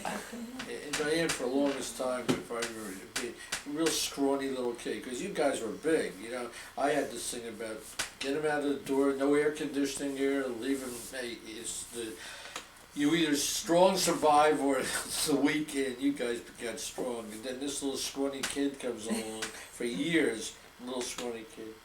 They're so well. We can't tell a lot of stories about you, but we're still the babies. We'll keep them limited. Well, let me ask, what's the significance of Diane's name, Diane Claire? Claire is Dad's mom's name. Yeah. and Diane was just one of those few that we Yeah, agreed on. That's why it was we Diane. selected 3 names and it worked out, and Pat is Pat, and Linda is Linda, and Diane is Diane. So these were the 3 names you picked out in 1957. Right, right. They were the only 3 names we could agree on. And Diane, Claire, I think for a while I was kind of back and forth. Diana, should it be Diana or Diane? What would you have liked better? Diane. Okay, well, that's good, because you don't need the other A. in there. No. So she was Diane, and Diane Claire. She was cute. I would have, I mean, I really would have liked to have been named Claire. I love that name. Well, it was the French Love that spelling name. too. Change it. Remember, like me, I'm saying, all those years, why did you stay with Leah, which you hate? Why didn't you say Francis? Well, I don't convert to hate Frank? Diane, I just Not love you, but Claire. I hated Leah. Mom, you Well, mentioned it's- this is a it's the French French- spelling. the That's French C-L-A-I-R-E. Yes, Yeah. it could have been, this Irish spelling is C-L-A-R-E. Okay. But Is that you? I This just is like the French me. spelling. Oh no, why don't I have No, this? that can't, Yeah. that's not you. Yes, it Can't does. be you. February It can't be. 68. Why can't it be It's her? me. Why can't Oh it? my God, that looks like the picture of Dorian Gray, baby. I mean, Do you You want got to show the camera? Yeah, hold that still. I can focus up. on Clearly, February 68 on the side. that. oh. Drop it down a little bit more. Well, you know, your dad liked to have his picture taken with a baby and a basketball. Do you know how young? I mean, it's like I never changed, didn't age. Like when you see me up in the attic, picture of Dorian Gray. Okay, thanks. Got it. Dad. Yeah, that was the significance of that picture, that pose. I wanted to do that with all you kids here. And you did. Because after a while, that's just an ego thing, because I took pictures of you like that, and I took a picture of Patty like that, and nobody could tell that it wasn't the same baby. In fact, you couldn't really tell too much from this picture looking a couple years earlier of your pictures, that it wasn't the same baby. Well, she was very cute, baby. Yeah, She was sweet and scrawny, skinny little kid. We grew up to be torn at dad and mom. we Wonderful had girl. Turned out to be a wonderful girl. Okay, Really now wonderful. this was October 24th. You mentioned that during when Pat was born, there was a blizzard. What were the conditions like when Diane was born? Do you recall? no, I don't, because they probably, you know, Probably probably typical. weren't ordinary autumn weather, which is a great season. October, the best The month. best month of the year. Now, why did you choose Nazareth Hospital instead of nearby at that time Maricopa's Valley? Because Got a discount. Have 3 get the because 4th of, free, or the doctor. I mean, this had been my doctor all along, and he was the doctor for you and Pat, and then he had begun to be the doctor for Linda even, because I was pregnant when we moved here. So I just kept going to him for Linda's birth, and then it was just a matter of going to. Is there a problem with it? Mm-mm. And who was the doctor? Well, it was Dr. Rogan, and he was the younger one, and Dr. Flynn, I think his name was the older one, the nature boy. He retired, became Dr. Flynn, but Dr. Naples delivered Diane, and you know, I just remember that him. He was dark Italian guy. You mentioned Diane's birth. The delivery was unremarkable, no problems or anything like that. Were any of the births more memorable for whatever reason? Yours was very memorable because there was a lot of pain connected with it. And I remember at one point I was in the delivery room and they didn't have the anesthesia, and they sent this nun for it. And she probably was very fast, but when you're in pain, it seemed like forever. And it was just my Catholic education, I guess, it kept me from cursing her out when I saw her. I was on the tip of my tongue going to curse the woman out for being slow, but anyway. Okay, now when Diane was born in 1967, we were living in Edgewater Park in 4-bedroom house. What else do you recall during that time? The latter part of '67, early '68. Well, let's see, is there anything in this book that kind of prompts? Linda would be about what, three She was and a 3 years half, old, 4? 3 years older than Diane, so, Okay. yeah. Linda had been the baby for a while. After you guys went to school, she was the only baby at home, and it was lots of fun having her because I was a confident mom by that time and could enjoy this baby. Mm-hmm. And when Diane came along, I stole the she show. was cute. She was cute. I'm looking at pictures of her here. Look how cute. Adorable. We used to take you kids once a year. Often we were struggling for money during that period. You know that. But we would take you once a year to get your get your pictures taken. Yeah. Looking at August 1968, there's a basket weave fence here, which we had for a while. I see Dad out here installing it. Jeez, no stomach. You put that fence up? Yeah, Dad yeah. put all the fences up except this chain link that we now have. But Spike used to think this basket weave was a ladder for him to walk over the fence because it would go right up the basket weave. We were friends with the Vonleys. They were, in fact, the Vonleys are Diane's godparents. Or both of them? Yeah. They are? Yeah. Well, hey, it comes October, they're gonna give you a present? Yeah, I'm all Oh, they open always to it. gave me presents and cards and, Yes, they've Tell them to give me Well, money. been yeah, very they were, good with them. they were. Diane, yes, this is one thing I do remember about Diane. When she was little, she would always go over to that cabinet where we kept the groceries and open it up and pull out all the, And here's the big joke, that the cereal is still in the same exact order. Cornflakes, Rice Krispies, right? The tuna's down on the right, the soup Yeah. on the left. and what, after the Rice I mean, Krispies, honest to there were God. any other, You know, any other cereals that were. Cornflakes, Rice Krispies, the soup, It's the Cheerios soup, next. The soup the was on tuna, I'm left. sure it's spelled, I just can't say. Yeah, I mean- you're right. Well, you find something that works. Yeah. Oh, look at Lisa there, jeez. Yes, Lisa was good This is a looking blonde. picture of Stanley's young girl. 30 years ago. Yeah, Now that was she very doesn't cute. remember. She doesn't know who beat it. Yeah, and we have pictures of Deanie. Who What about taught you to you, ride your Diane? bike? Do you remember? Dad taught me how to ride my bike. I did? Right here, and it was a blue bike, and he pushed me off, and he's like, go ahead, you can do it, and I got it, and I was all shaky, and smashed into the Martin's car. But that's okay, I got right back on, and he was there. Remember? You probably don't remember. No, I don't. He doesn't remember, but I do, very well. Yep, because Mom, remember Mom with that black Schwinn, and she'd push off on the curb, and we'd be up here, go ahead, Mom, just push off, and she'd forget it. Remember? With She the could never learn to ride Well, a bike. No, I did learn to ride a bike, but I was never comfortable, and I stopped when I got pregnant with Diane. Was going, you I tried tried to again. ride a bike. Yeah. And And I our- actually did. I rode around the neighborhood a bit. Wait. Yeah, on different streets. I did. I know, you're just laughing, but And our family pets at the time were Nikki and Carol, Cat. bless you, Frank. Bless you. Okay. Diane, what's some of the earliest memories you have? My earliest memories are Dad giving piggyback rides up the steps. Oh boy, with Mom and Dad, or just And You whatever used to comes to your get- mind. oh boy, so many.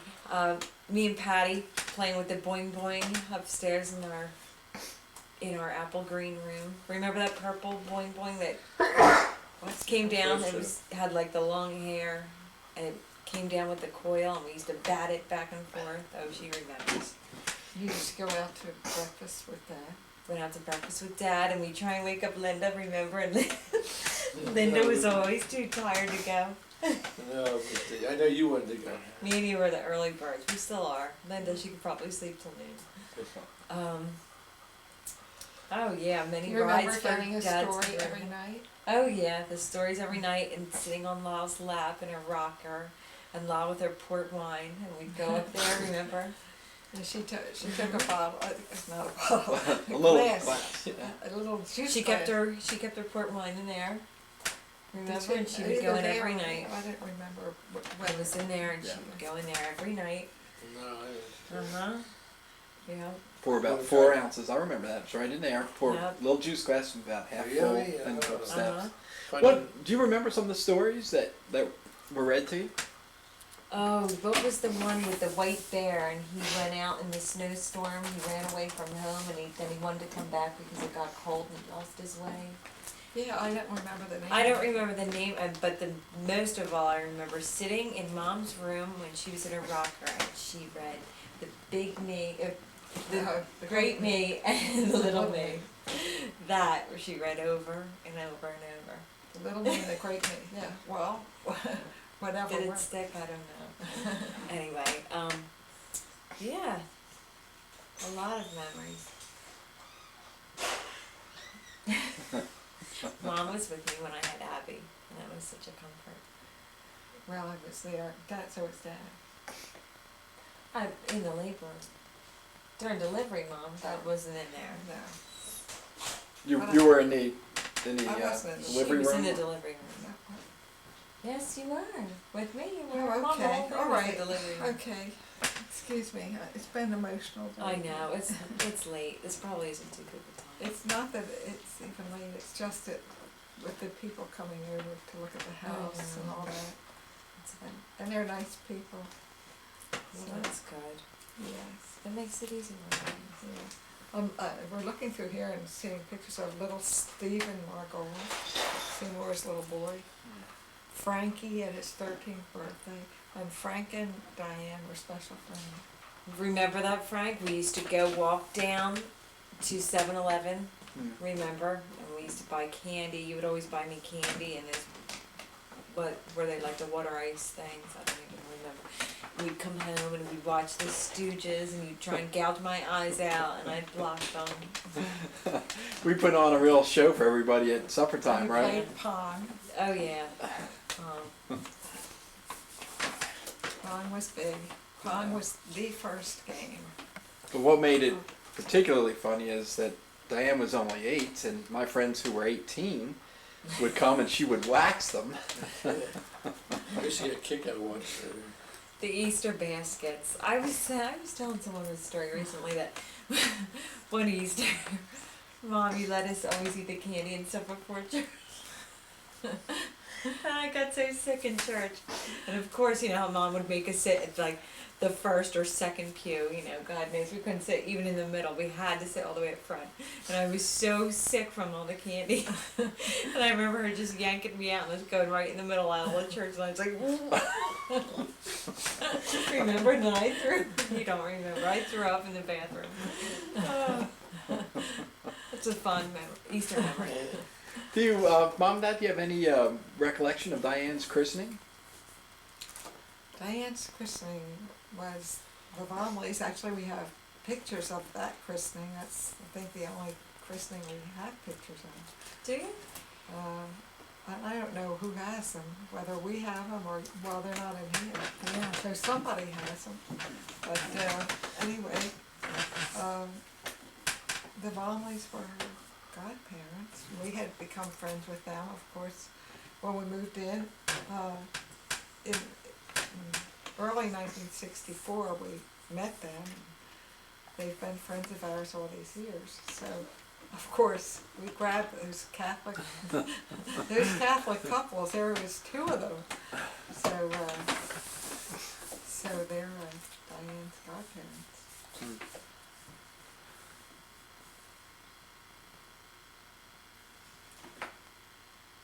There's Diane in her little pool. she has a little, what did it say? With this duck, I remember this duck so well. Yeah. This is you, who are these? That's Michelle Vomley and Linda and me. Look at the height difference between you and Yeah, Linda. that's what I'm saying. She used But I to, was like 5, maybe 4, I don't know. Diane used to imitate a dog and crawl around, go arf arf, remember? Yeah, I And, can find that. And she had 2 ponytails. Pigtails. What were Yeah. they called? They were Pigtails? ponytails in the back, but they hung down. They were 2. She acts like I did my hair that way. Yeah, She's the but- one that but- did my But hair. it looked like ears. It could have been. I mean, she had the little holders and then the hair down. Aren't they Sides. pigtails? Hmm? Aren't they pigtails? No, they weren't braided. They No, were just they're hair. just braids, Mom. Braids are braids. These are pigtails. I seem to recall that. Pigtails are braids. I think it was sometime after I left, Diane confiscated what used to be my rabbit, Bun. Oh, Bun. Bun was big time. What And was it? everyone used to say that he smelled, and La always sewed new socks on him, and they would get dirty, and they were so he smells, get him away. Because by the time he came to me, no wire, in No his ears, hat. no No eyes. hat, no holsters. La sewed eyes. She sewed black eyes, and she sewed his nose back on, and a red mouth. Yeah, all the original parts Were missing, but I loved them so much. I carried them everywhere. And we were always teasing her, like, we were gonna throw away Bun, because it kept coming apart, the stuffing kept coming out. And Lala would sew a lot for her. Diane, do you remember Perky? No. That was more Patty, like Perky began his life in Patty's room, so Uh-huh. Patty would have maybe some memories of Perky. By the time Diane came, we had a humidifier in the house. We got a humidifier after we moved here, and Frank coughed and coughed and coughed and coughed. And the doctor said, well, you could try a humidifier. It's like somebody turned off the cough machine. So by the time Diane came, we had the humidifier. So she didn't need Perky was a vaporizer. Yeah. Was It was a made- glass. Yeah. Oh, I just never knew his name was Perky. Oh, okay, so you do remember. Okay, well, With that the black started head. with Pat, like I had to run out one night and I get, don't remember any of these. oh, well, Okay. pay attention. Don't worry. I'm learning. Too much time at Perky birdies. was two glass containers like this, and the water would like perk And and you? Yeah. You and me. spout steam. No, it's you and me. To make Perky a bit more friendly, you drew a face on him. Yeah, I drew a face because I knew that if Patty woke up and saw this big thing going, making all this noise. It would occasionally bubble and Yeah. gurgle. Yeah, Yeah. and she would be scared, so I drew a face, a smiley face on Perky. And when she did wake up, I tried to listen so I could make sure I would be there. And she's looking, and oh, what's that? And I said, oh, that's Perky, he's just here to help me breathe better. So that was good enough, she went to sleep. So since then, we had Perky. Mom, queen of the smile faces. Oh, We recently brought the Mercure chrome smile faces, Uh-huh. remember? Uh-huh. Yeah, well, when I was little, and if I skinned my knee, La would draw a smiley face on, but it was With the always hexes. on the site of the boo-boo, which would be the knee or whatever. And I kind of thought, well, that's, that's a lot. So when you kids came along, I wanted you to have a smiley face, but I put it on the palm of your hand. That way, you got rid of it quicker. You kids had a great mom, have a great mom. Do you recall, Mom, one of Diane's first nicknames? She had a few nicknames. Which one are you referring to? Buzzy. Oh, Buzzy, yeah, definitely. In fact, Mrs. McGee, author of the hat, called her Buzzy so much that, I don't think she lost sight of your real name. She would just say Buzzy, and that was like Diane. Do you recall what was the origin of Buzzy? No, it just came out. And often I would give nicknames without reason, except that it would occur to me that she was probably buzzing around like a bee or It's me, something. Michelle And Mhm. that's probably why. But now our baby has her own baby. She has cute little Abby, Yeah. our 8th grandchild. Yep. She does, and turned out to be a good mom. Oh, thank you. Yeah, oh, is this Patty? Oh, No. Uncle Stan. Hello. Hey. Okay. How will you? Frank, please pause the tape. Okay. Yeah. We can resume it. Y'all. I already got all of them. Did you? Yeah. I got 2. There's some on the side of the house too. Can you give me a clue, Dr. David, look, I see something for you. What is that? There's 26. Y'all look back a minute. Look, stop and look. You're too far apart now, David. Well, hold on. They can get pointed pictures of us later. Where is it? Where are all the eggs? Where are the eggs?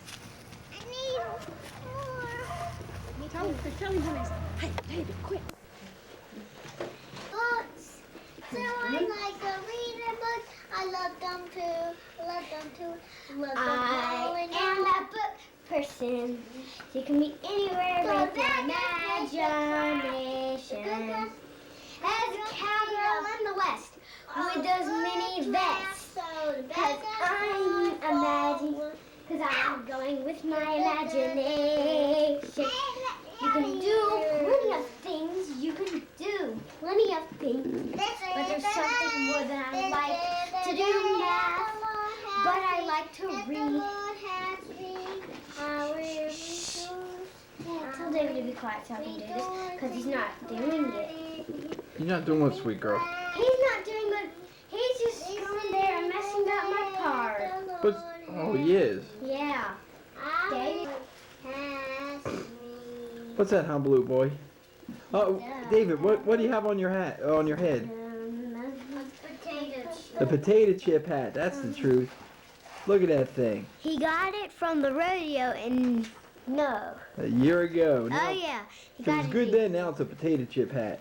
So look at my picture there, right there. When I was a little boy. When you were a little boy, you were a little humble baby. Yeah, cowgirl and cowboy westerns. Now you can take me, Frank. Two. And I Oh, got brother. Judy. She's been taking my Shackley. I've been taking Shackley food supplements and eating a better diet It and makes her just regular happy. exercise. I've lost 5 pounds. Oh, brother. Oh no. What? Let's go. You know what I'm let's go. talking about. Yes, Okay, now this is your chance, Terry, to make a commercial for Shackley. Special place. And Shackley vitamin commercial, take 3. Let me tell you about Shackley food supplements. They are like pure food. Except they're better than food that you can get because they're organic, from organic raw fruits and vegetables at a low heat. So, buy a whole bunch to make me a successful businesswoman. Oh, And clean brother. your bathrooms with Basic G.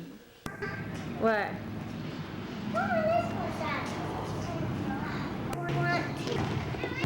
Where are you, David? Down here. Don't hide. Quit, David.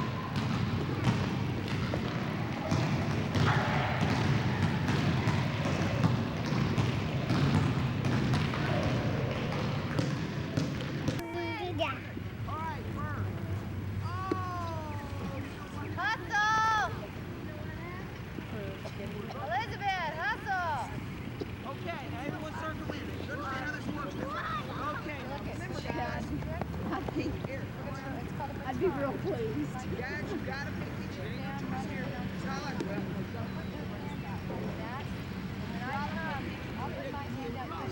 see what they do. Right off the David, stop. Personal. All right.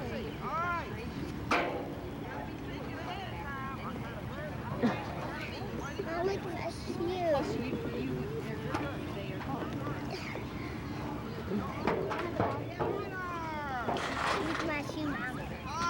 Yeah, brand new shoes.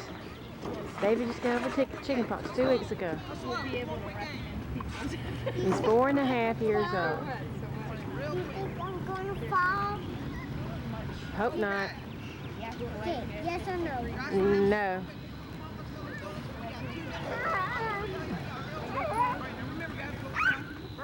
I did fall. Yeah. Oh, David. Decisions. Bird. Like my mom was putting on somebody on tape. Hey, Mama, how about me? Hey, Ashley. Well. Oh, David. Ashley. Ashley.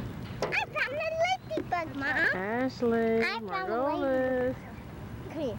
Point the camera where I'm. Go take a run to Mississippi. I'm gonna. I got a ladybug. There's Amber. David getting ladybugs. David killing ladybugs.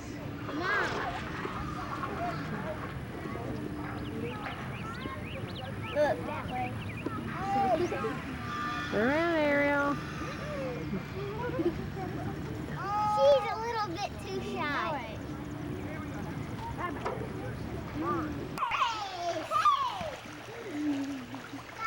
Sure, I'll pop it. Sure. Okay, you don't have to scream. That's all right. I'll just grab the balloon.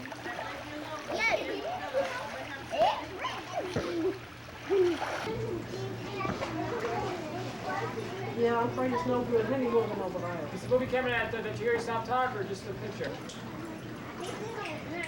Peaceful watch mutt. Wild dog.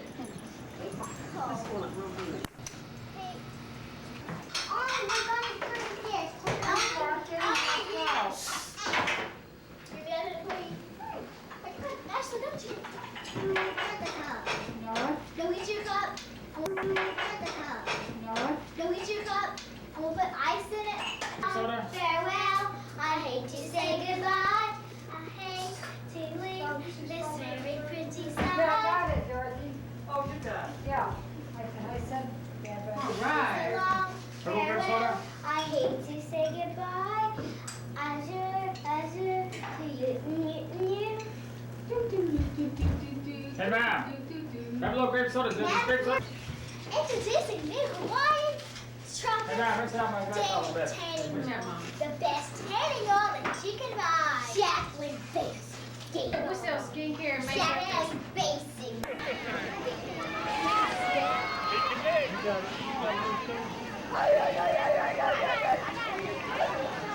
David! Don't forget to keep David! Daddy, don't forget to keep Max in the picture. Haley would be disappointed if you didn't.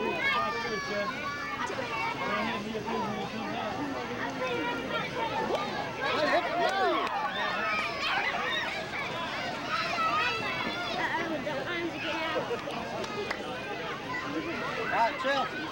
Daddy, get Max. Come on. Daddy, get Max.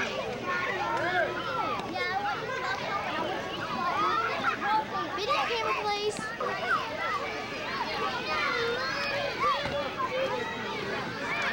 Okay, Chelsea. Wait.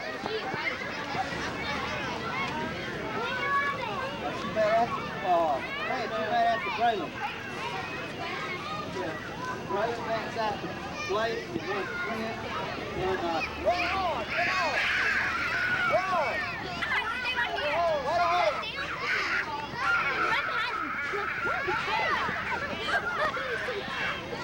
Okay, way to go, Aaron.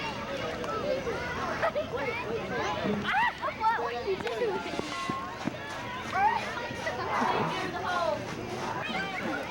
Oh, brother. Don't get me, okay? I'll just stand here. Oh, hit the ball.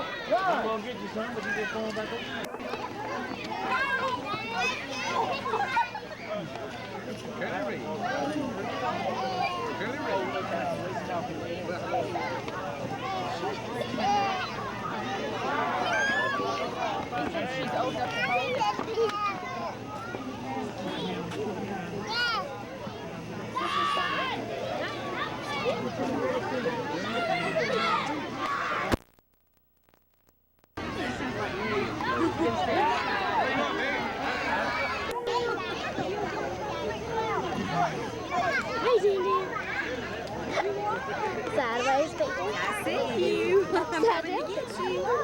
Where's he going? Oh, I don't know. Red light brings out the town. Shut up in the game and you did it right. Terry was a third.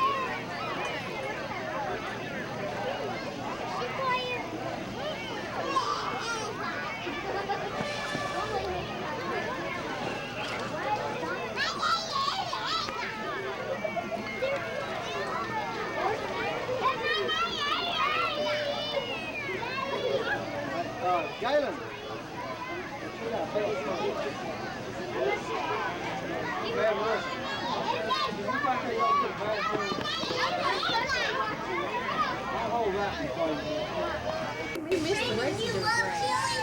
What kind of races? No, I had a boat race. They don't want any on Splash. Big splash contest? And dodgeball. You want me to watch it all?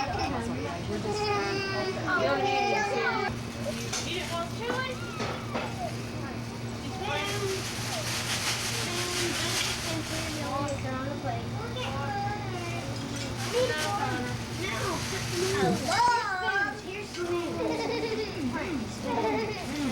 Put your hand on it. Look at me just a minute. Everybody say hi, dog. Wait, my light gets green. Hi, diggity dog. Look, honey, smile. Oh, they're so cute. Oh, and right I think everybody might need these right now. Oh, this is your little Dan Dan's over 6 months old.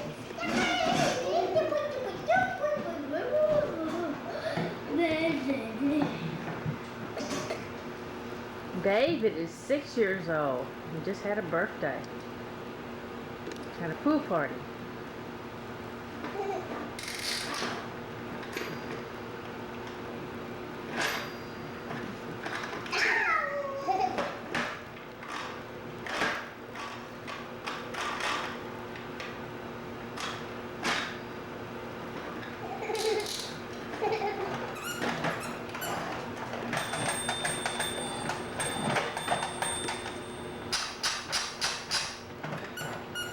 What you raising your hand for, Daniel?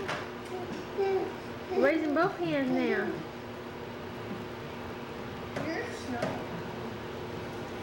David, what's 7 plus 9? 13, No. 14, No. 12, What's 8 plus 8, David? 8 plus 8, Uh-huh. 17. No, it's 16.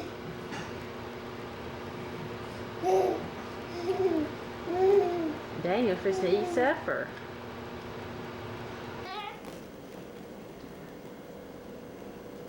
Dan. Dan.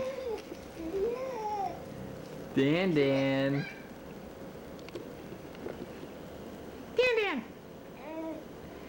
Hey, stinker.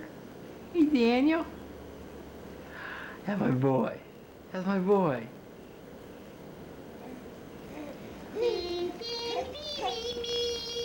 Hey, darling.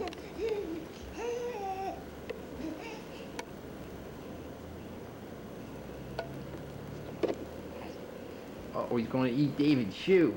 Oh no! He's gonna eat David's shoe. Oh no! Oh no!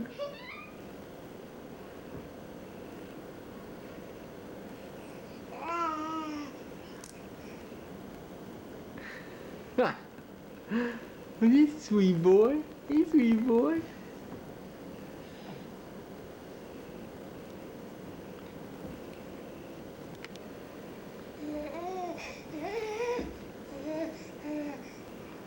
David, don't let him eat your shoe. Don't let him eat that nasty old shoe.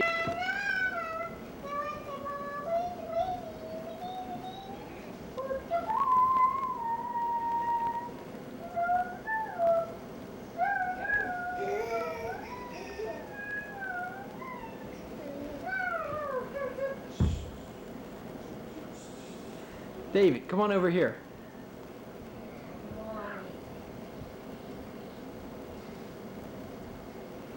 Okay. Daniel. Daniel, 6 months old.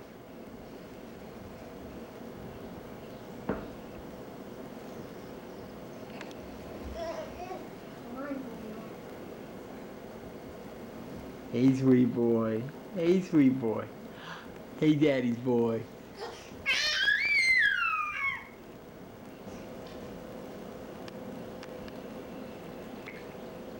Uh-oh, mommy. He baptized the rug. Yes, he did.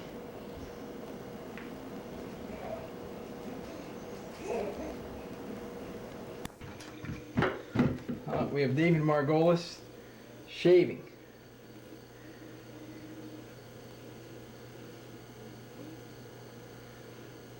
Well, you look like a professional.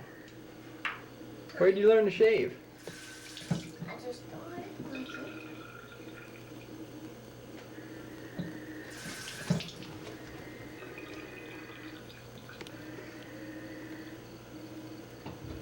Oh, you can do that pretty well.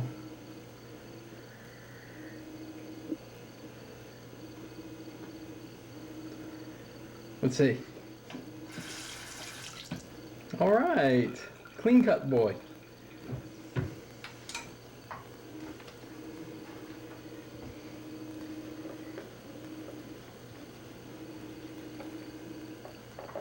Are you going to do it twice? Yeah, I want it twice. Little precious thing.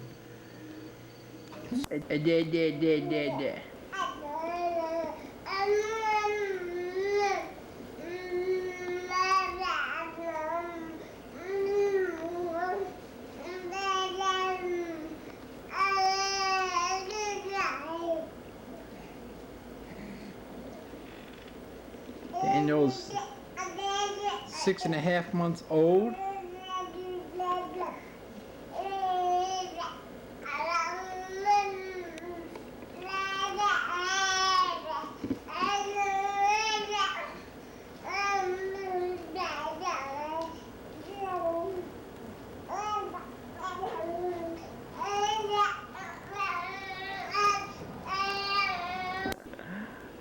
Here's my Daniel. Dada. Dada, dada.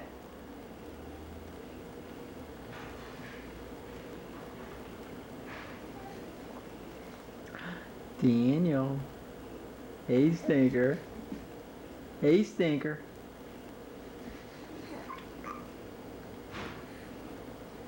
Hey, Dan Dan. Dan Dan.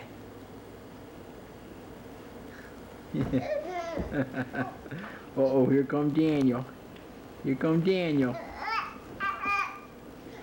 Here he comes. Here he comes.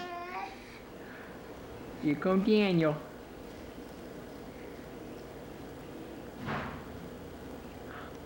Here's Dan Margulis. Daniel Michael.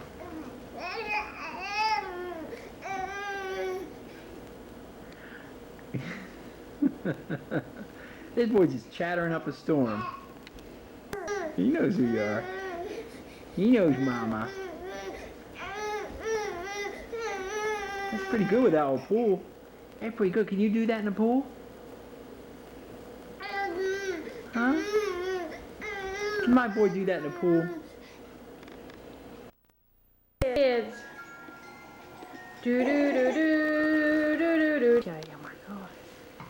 Look at him standing up. Chefing my show. He can say Mama.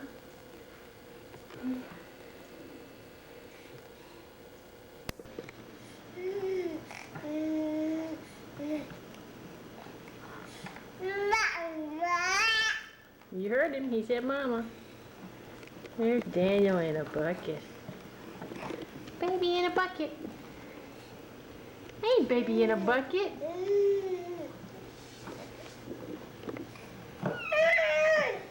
There he does. Ashley used to do that. Too.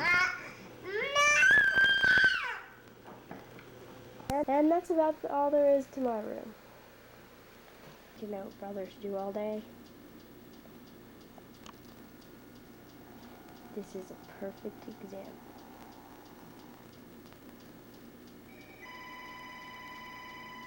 And this is our phone.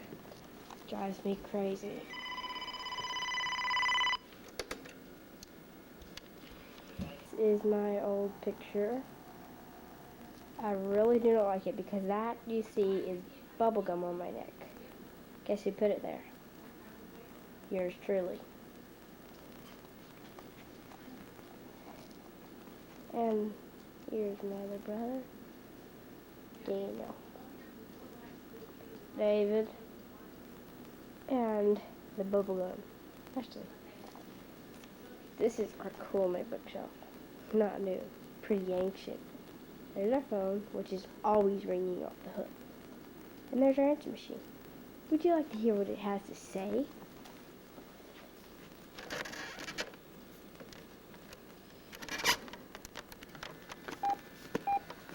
Oops.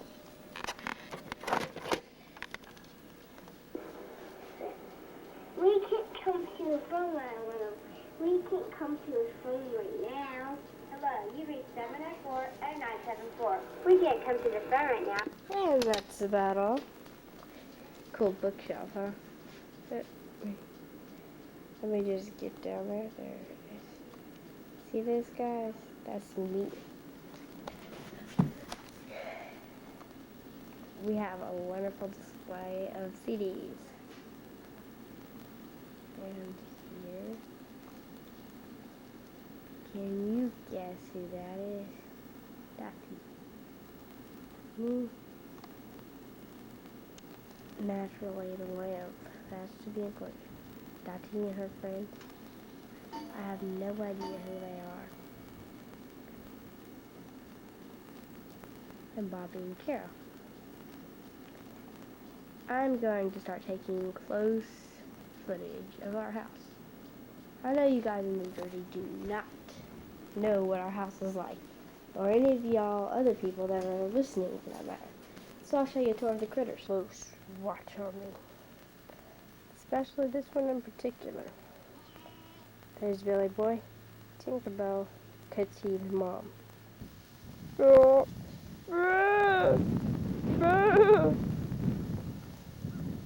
She will not do it for the camera, but she does it constantly. Poota is digging her little hole over there somewhere by that big tree. And getting in there because she's wanting attention. Let us teleport to our Daisy and Ira display. That these two roosters are roosters. On Friday, last Friday, when we went to Six Flags for the first time, we found out that it is now Daisy and Mickey. And this is like a pathetic excuse of offense. But this is the best we could come up with. This is Centimeter, the hunter who wants to eat them. And there's our pathetic excuse of offense. Today is the first day of fall, September 22nd. Very cool, windy. There's a doghouse with old food in it. There's the elevator. Little lazy Lila. No, she's cute. She's not lazy, she's cute. Pooch is somewhere out there. And now we shall teleport, possibly to the goats. You'll never know. Pooch. She's like 8 or 9 years old, man. She's an oldie. We've had her for a while, as long as I can really remember. When I was a little kid, I had a dog named Kelly. This is Pizza. There's the water. And now we shall say goodbye to the critters.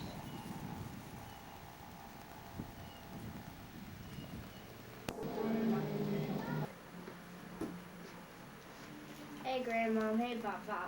Well, I was thinking about it, and you don't know what our house looks like, do you? Well, this video is designed so you can know what our house looks like and kind of the conditions around here. Well, since my mom and my brothers aren't coming, I thought I'd get some really good shots of them. Maybe so you'd know some messages about them, or something. Well, in that case, I'm going to have each of them tell you some stuff. You'll see it on throughout the video. about Mom telling you something she wants you to know, and David and Daniel. It'll seem real since they won't be able to come, but they mean it from their heart. So I hope you enjoyed this video. We made it just for you.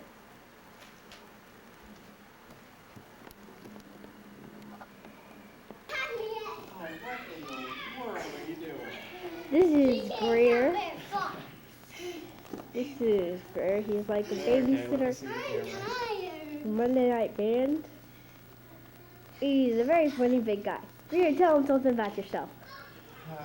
You put me on the spot. Well, I'm hungry. That's one thing about me.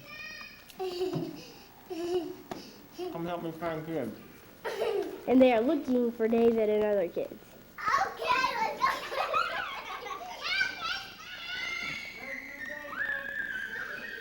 Let's go get an interview.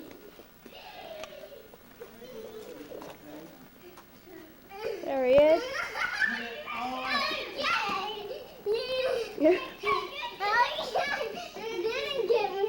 Okay, let me see the camera. Wait a second. Okay, turn it off. Ashley. I'm doing close-ups.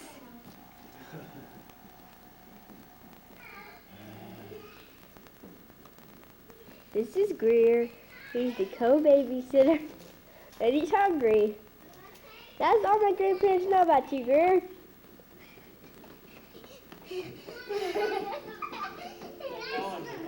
There's Daniel's girlfriend.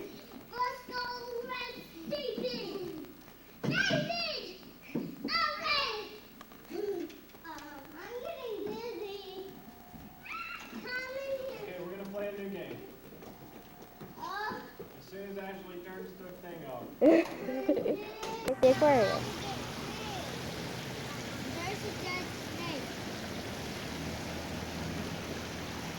It's just rock. That's me. Okay. And this is a strange building. It's the aquarium, Tennessee Aquarium. We're in Chattanooga for Daddy's business trip.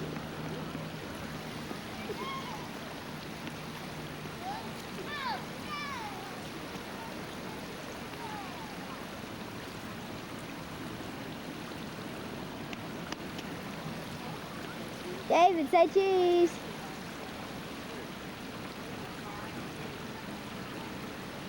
Say cheese.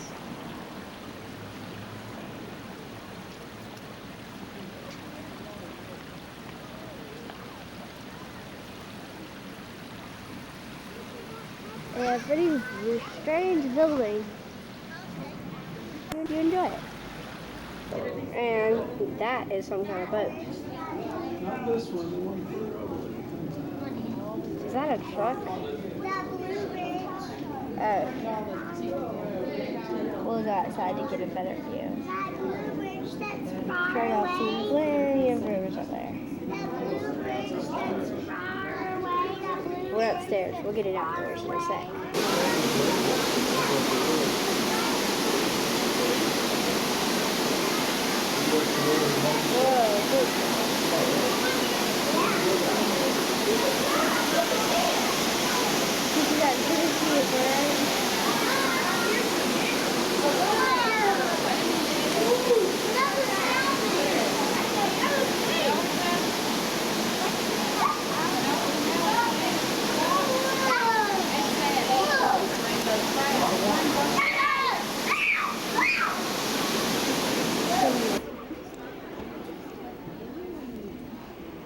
And we are about to be going down there.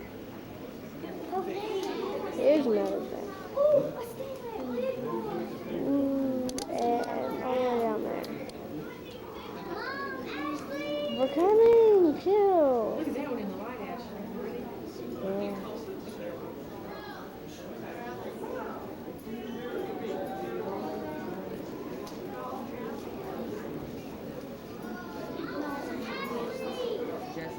Oh, there's the water.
Daniel with his girlfriend.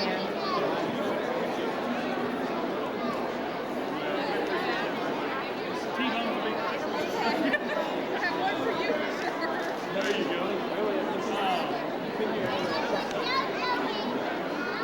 Yeah. Hey, listen, you go right ahead.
I'll see the camera for a little while. No.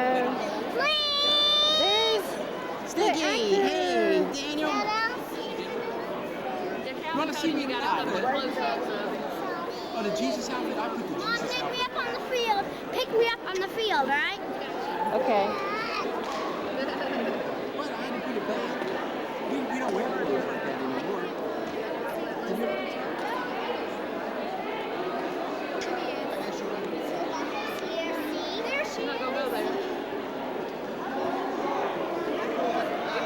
Hey, Sarah, Come here. Hey, man. Huh? Did I? Twisting the arms. I got I'll stand next to Sarah Beth and show videotape. I've already done this. Stand next to Sarah Beth. Mommy will take a picture of you and Sarah Beth. Who has it registered?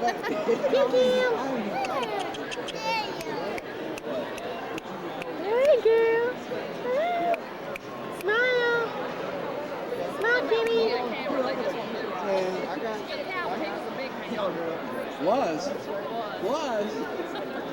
There's Sarah Beth, Daniel's girlfriend.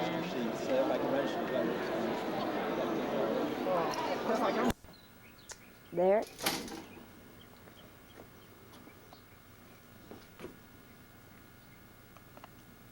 That's Harry. The white one is Harry. He's our little man.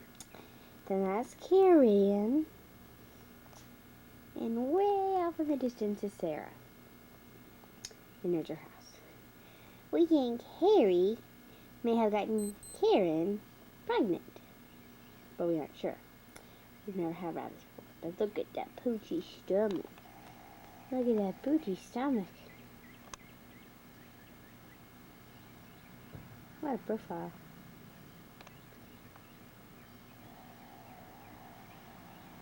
We take you now live to the ducks. This is baby below.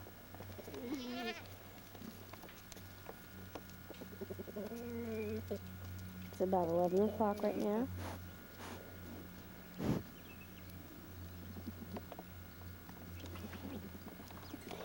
There's Billy. Trying to sneak some milk in their Tinkerbell.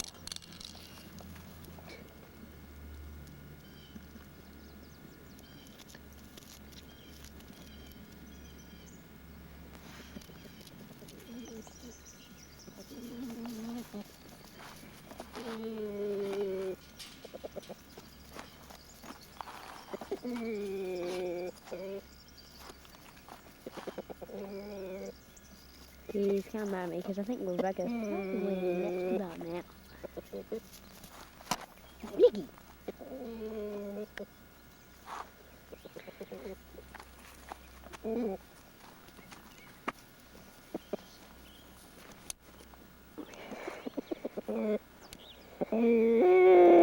From the eye of a rooster. Baby.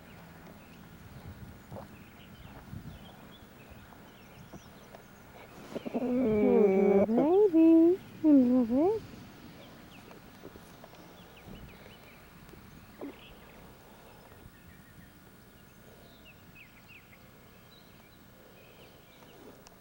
See, I'm holding him.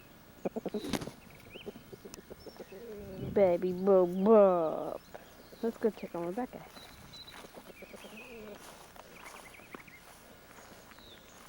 Cool. Billy's favorite peeing spot. I wonder where the ducks stay at this time of day. It's near noon, you know. Alright, they've seen your little war dance. Chill out. Isn't that sweet? My little rooster. Stop.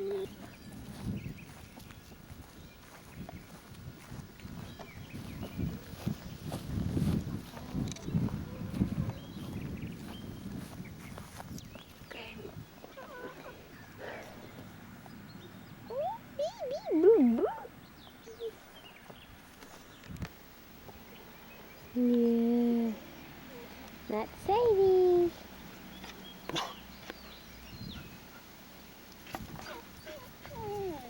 Look at Pooh.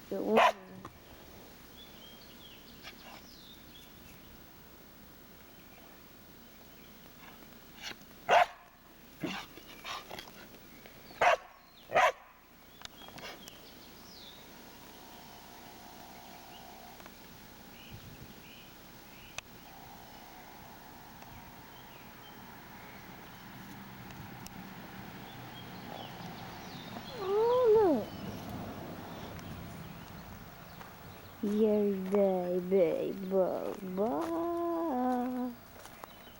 Baby Bubba.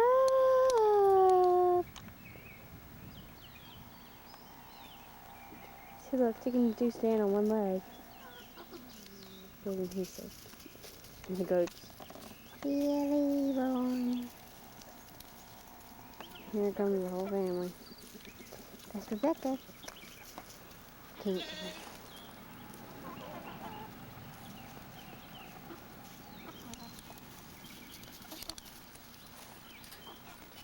Look at these hands are.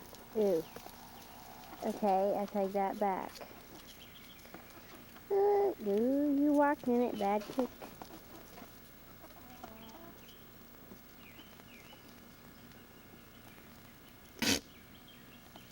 God bless you.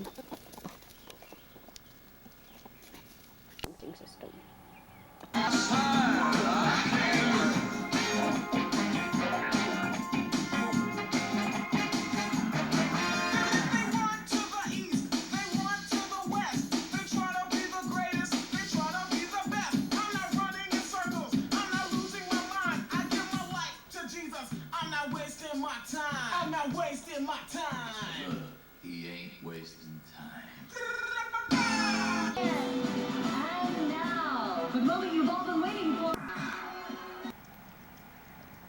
See those?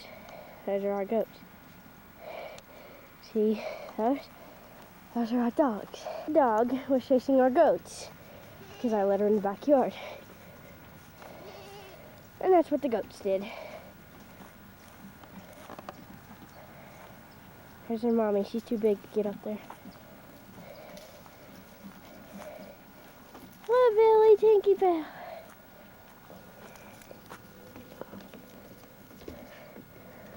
She's a hunter. There's your mommy. See, they jump on here, then over to here. Billy fell once. Hello, Tinky Bell. Like I tell you. Hello, Tinky. Very rare to see the goat higher than you. Sorry about that, guys. I got sick. Bronchitis. Allergies. I hope I'm better by tonight so I can spend the night with Susie Brown. But I was running to get you guys here. Out of breath.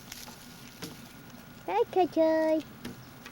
See that big mouth? Yeah, she. Yeah, my name, big donkey. See this? This is her teeth. Well, she doesn't like you to touch those. There's Nixter and I are getting chased by Sadie, the hunter. The chickens don't have such a big advantage because they aren't hunters. I mean, climbers. Sorry about that. Thank you, Bio. Hi, girl. Yeah. Really lovely. Hey, guys. Howdy. Hey, Billy. Hey, Billy. What do you think of the camera? Say cheese. Ah, okay. Hey, Billy. Hey, Pinky. I'm just good. Just up here. Got a good view of everything.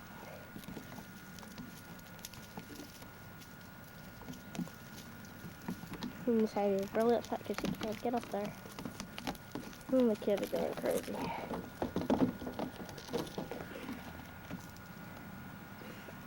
Get these choking.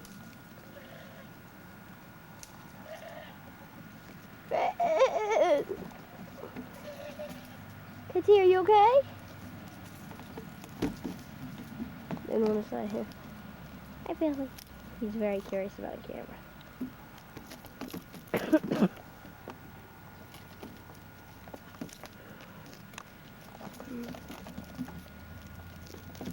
You'll see in pictures that we took before that we have put on 8mm film. You'll see Grandma in there standing up here where you're taking pictures now, aren't you? Yes. Yeah. Okay. Like I say, we came here, I think it was about 51, 52. It was a single home, I mean semi-detached, and they have full basements and there's stone fireplaces in there. They're really nice. This is the house that I stayed until we got married. So you were here from about what, 1953 to 56? No, from about 50. I'd say about 52 to we got married in 54. 56 I Got married in 56. Sorry about that. Yeah. So yeah, we were here about 2-3 years, and in fact I was working down at the Navy Yard, and somebody a couple months before I moved up here said the government says that if you work close to a government agency, you can move from a faraway agency to an agency close to you. Well, I didn't know, so I go over to the agency here and I saw like a job over here. I said I worked at a Navy Yard, and they said, oh, okay. And then they told me, well, you have a brother that works here? Yeah. Well, he'd have to leave because you can't have two relatives. So I said, Stanley, leave. And he did. I'm sure he'd appreciate that. Yeah. But you'll see in the home movies we have here, that home cam was there when we moved in back in 51, 52. That's amazing. And so that you go in that door there, walk up these steps, and yeah, up these steps and in that door. Well, I wouldn't go up there.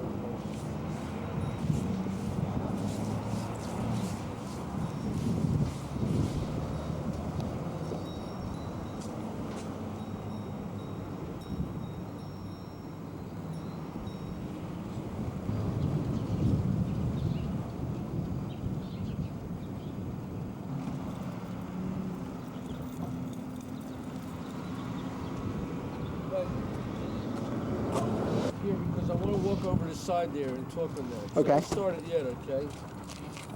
6 North Street. Barbara and I moved here. This is the first place we lived in once we were married. We came here and we got married April 7th, 56. We moved here in April 56. And we lived upstairs on the 2nd floor. And a couple things happened. One, we had never had air conditioning, and we decided to buy an air conditioner unit that you put in the window.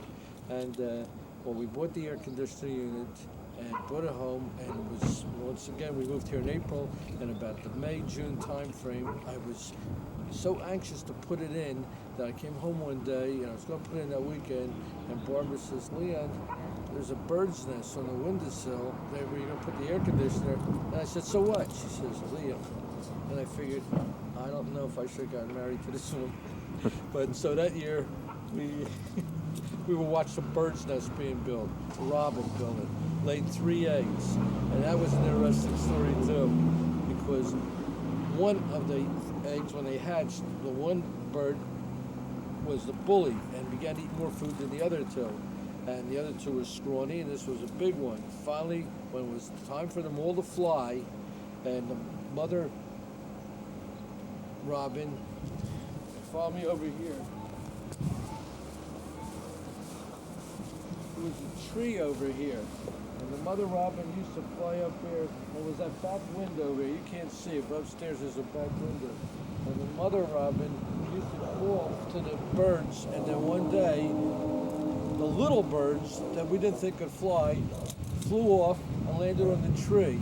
The big one flew off, plopped right down on the ground. And I'm looking at it, and your mom says, "Oh, we got to do something."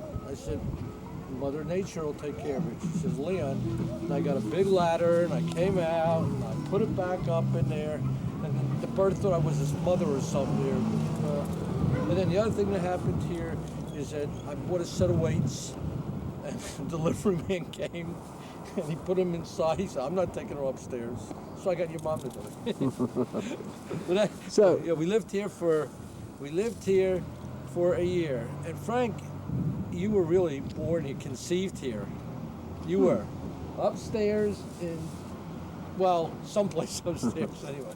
So you would just enter through that front door and it went straight upstairs? Yep, it's like a landing here. Went straight upstairs. This is another apartment down here by itself. Enough of that, Frank. Wait a minute. Okay.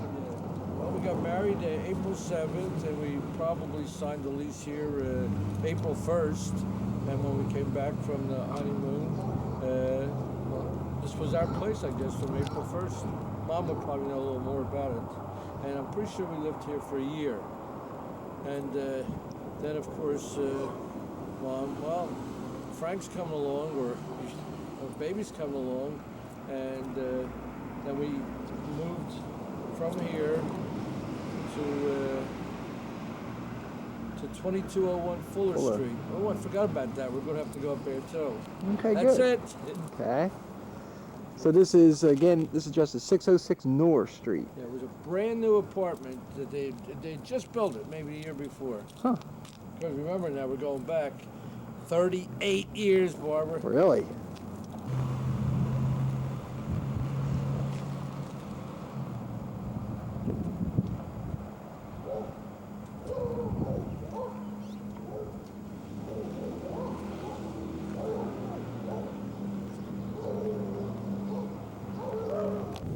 And they did, because of me. A record department in their drugstores? Yeah, one of the first drugstores ever had something like that. This is Rising Sun at... It was somewhere along here, but it was in this block. So this was your neighborhood when you were a teenager? No, I didn't live here at all. I just worked here. How far away did you live? We're going to find out, right?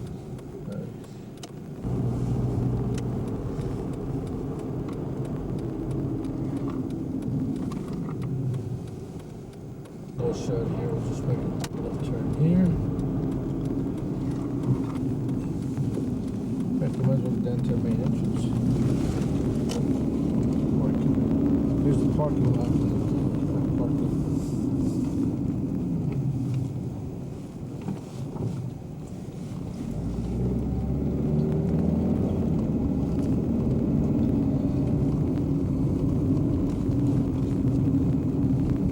Yeah, so you've been through this door a few times. Wait, well, all right. I just want to stand there. Okay, here we are at ASO. Dad, when did you start working here? I was going to narrate this thing. Okay. I came here in October 1954, and I retired from this building in October 1986. And I started up again in this building working for Norton Systems, a private defense contractor, in October 1986. And then I left the company in June 1992. I'm getting tired thinking about all these things. And then I came back here. They called me. They loved me. He said, "Leon, come back. We need you." I came back here. It started in July of 1994. And here it is, the day before your birthday, Frank. February the 25th, 1995. And don't despair, Barbara. I intend to stay here for another 30, 40 years. And nothing has changed in this building, by the way, except for the inside. They probably spent half the defense budget remodeling, knocking out walls, putting in new furniture, getting rid of furniture, putting in newer furniture. And everybody has a computer. And when a few people still use pencil and paper. And you know what? I do a better job. That's it about ASO. Well, I asked ASO before it was ASO, wasn't it a hospital? ASO was, this building was erected in 1943, and because we're at war, they couldn't get Congress to approve plans for to build a new building, so they went into the archives and they found plans for the closest thing to an office building, which was a hospital. This really, if you can't see from this angle, but it's 5 wings. And it really became, many years later, what they envisioned it should have been when it was constructed or designed as a hospital, a mental hospital. Because you got more nuts in this building than you have in Piper. There was one time too that you were telling me that you, Mom, Linda, and Diane all commuted to this building to work together, right? Yeah, I could be wrong, but I know they all worked here. I'm pretty sure we all worked here at the same time. I know one time Pat and, I don't know if it was Pat and Linda or Pat and Diane, but you have to talk to Mom about it. I really forget. But I know one day I was sitting at my desk and I looked up and I'm pretty sure it was Linda and I'm pretty sure it was Diane, and I think Mom might have been lurking in the background, but I'm not sure. But she had a lot of class. She worked here 3 months. And she wouldn't go to lunch with me. She says, why should I lose all the friends I made? Just fun, Mom.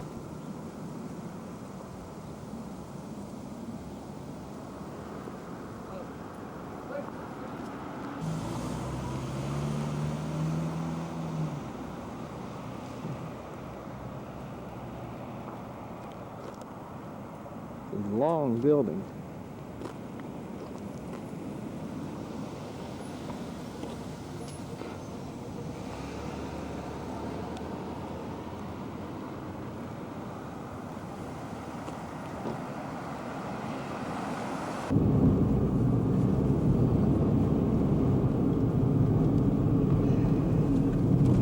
Rising Sun Avenue. Oh, this is Rising Sun Avenue. Okay, that's good. And Tabor Road. Now, we were in Rising Sun Avenue before, right? Uh-huh.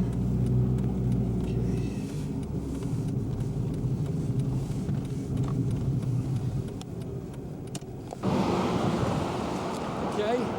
Amen. Okay. Okay, as you can see, the school, Olney Elementary School. It's a public school, and I went here from 1st grade through 8th grade. Never went to kindergarten.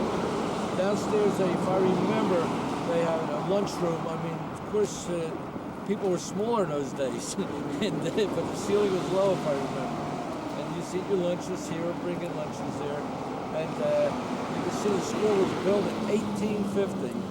And I'm surprised, here it is, February 25th, 1995. I didn't even think the school would still be here without being completely covered with graffiti. I lived, from here we lived about 5 blocks away or 6 blocks away. You used to have to walk here. There was no problem in those days. Now I don't know. I don't know what the neighborhood is like now. Before it was all white, and I think it's a lot of Orientals out here, Hispanics, blacks. I imagine they're whites here, but I've never heard too many bad things about this part of Philadelphia, which is, what is it called anyway? I guess it's called Olney. But, yeah. And what grade? You went here from kindergarten through 8th grade? No, 1st grade through 8th grade. 1st grade through 8th grade, that would be about 1935 to... Well, I'd say, I'm pretty sure, and I don't remember until I look at some records here. I think I was out of here in 43, 1943 or no, or 40, 42, I guess, or 43. Where did you live during that time? What street? The street we're going to go to, lived at, I forgot the name of it already. It's on Rising Sun Avenue. We'll find it, and I'll remember it there. We lived upstairs. My parents had a restaurant downstairs, and we lived upstairs in an apartment. But before that, I think when I first went here, we lived at 101 Ashdale Street. We're going to go there next. And that was where we lived next door to a store my father had, a candy store, which was right across from Aldi High School. But we'll see that next, if it's still there.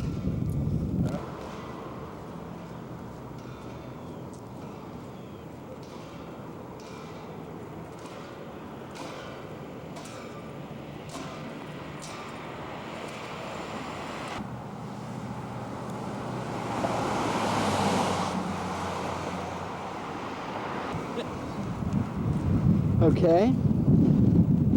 This is Aldi High School. This back in time, I'm pretty sure I started here in 1943 or 44. I don't remember. Maybe Stanley would remember all this. This school, back in time, this was considered like the second highest scholastic standing high school, public school in the city. Central High was the first. I think that was an all-male student body, I'm not sure. But out here on this veranda, or whatever you want to call it, when I was a freshman in high school, I'm always proud of that, even to this day and age. This was a 4,000 body school. When I was a freshman, it was very unusual. I made the varsity track team and the varsity cross country team. I know I'm blowing my own horn, but I'm proud of it. I made the varsity teams in 2 sports, and I got my parents really couldn't afford it, but I got a sweater. It was kind of buttoned down front, and it had the O in there, which was a varsity letter. You know, I was a big man on the campus there. But when they took the yearbook that first year of all the different teams and everything, I was seated. I know we were seated over here or on the other side, I'm not sure. And in my yearbook picture, I was seated there as a member of the varsity, and a fellow down the far end there, he was a senior, I think, and he was named on the baseball team. His name was Del Ennis, which became a professional baseball player for the Phillies. And there was some other guy that became, I think, a big football star, Bernie Lemnick, I think. He might have gone on the pros, I'm not sure. But that was my big claim to fame. Claim to fame in Aldi High School. And I left this school, and I'm pretty sure it was 1947. I didn't graduate from here, but I left here, and 9 months later I went to the Army. They liked me, I liked them. We didn't like each other that much. Just like I wasn't the greatest student. If I knew then what I know now, I would have stayed on. But then, of course, we wouldn't be taking these pictures because I wouldn't have met your mom and you wouldn't be around. So well, I'm glad things worked out the way they did. Yeah. This is quite an impressive looking school.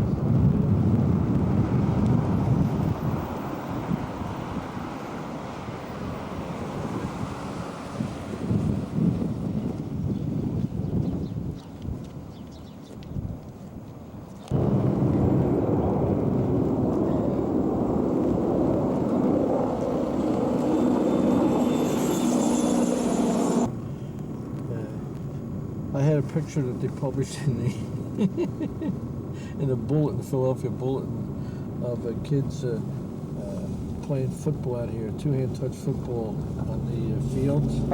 I was in there, and the very next day the teacher called me and says, Leon, you were supposed to be sick that day. What were you doing out of school? And he played. Oh, yeah. we're going to be coming around there anyway. Okay. See, it looks like there's a good-sized track. Oh yeah, I used to run football around this field. track. Yeah, here's where I used to run. This is where the track team practiced too, of course. When we used to run cross country, we used to practice, and our meets were at Fairmount. And say there's about 4,000 students in this school? Used to be. I don't know what's here now.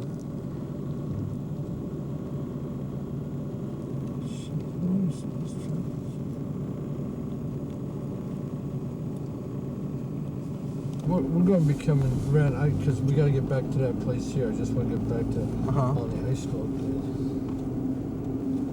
and show you where we lived. And when you see this is going to be interesting. The name of the street was Ruscombe.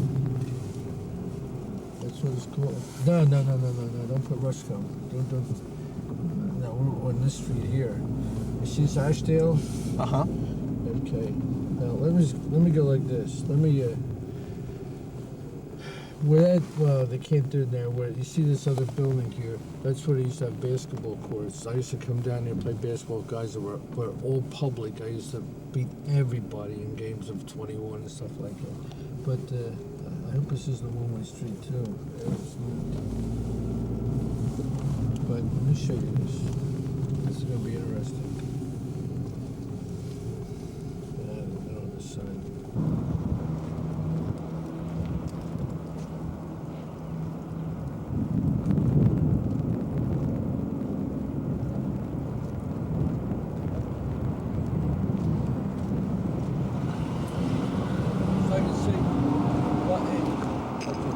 Look like this when we lived here, but I think I was about I'd say 6-7 years old when we moved here. Stanley, you might know better, but it didn't look quite like this. This was, I'm sure it was, I thought it was 101, but it's 102 Ashdale Street, and we lived in this house. And it was me, my mom's dad, and my two brothers. I'm sure, no, Seymour wasn't even born at that time, I don't think. Shows you what I remember. Stanley fills in on this. But my father, this was, I guess it still is, but it's a candy store. That it wasn't like this, of course. It wasn't boarded up. But remember, we're going back to 1935, 1936, and there was a candy store that my parents ran. And they had sandwiches and sodas, and the kids came over from Olney High School to the candy store during the lunch times. And from what I remember, the principal of the school had a run-in with my father saying that these kids can't come here. My father said there's no way that they're not going to come here because they get good food and it's my business and you got to take them to court. I don't know what happened to them, but the kids still came here. I remember as a kid going in there and get something to eat myself. Dad, is that the back door to your house? No, I don't know. I don't remember anything about it.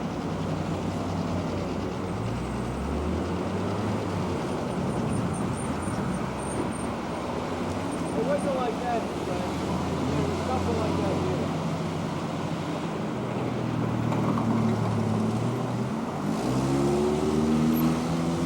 You see the stands over there. When we moved here, I'm pretty sure it was like 1935 when they were building this athletic field.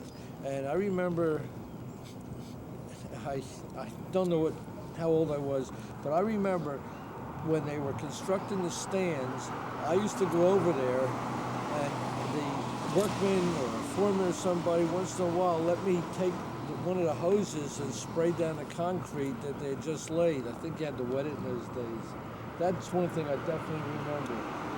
At the athletic field here, I used to run. There's a track if the camera is focusing in on the track. I guess you can't see it too well. And, that's where we used to practice.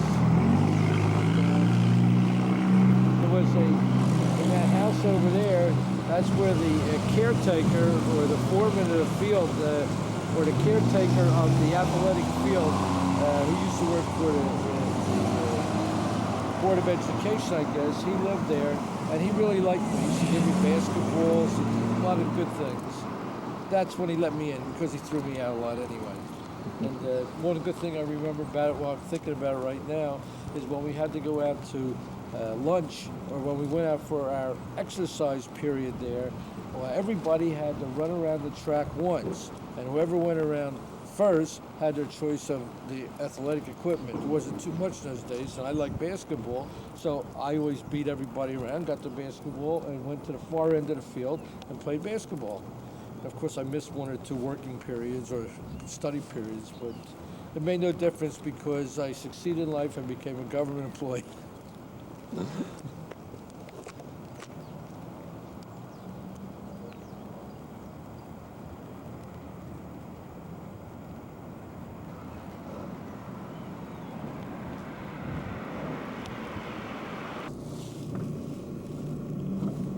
I didn't take a picture in front of that place. Damn it.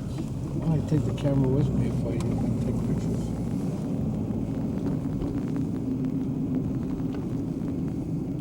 Let me just get pieces. Just hey. You get a picture of like just anything here? Oh yeah. Oh. Are you taking it now? Mm-hmm. Oh. Hey, you can even drive past. Okay. Damn, I should take that picture of me inside the candy store. Let's go back. Yeah.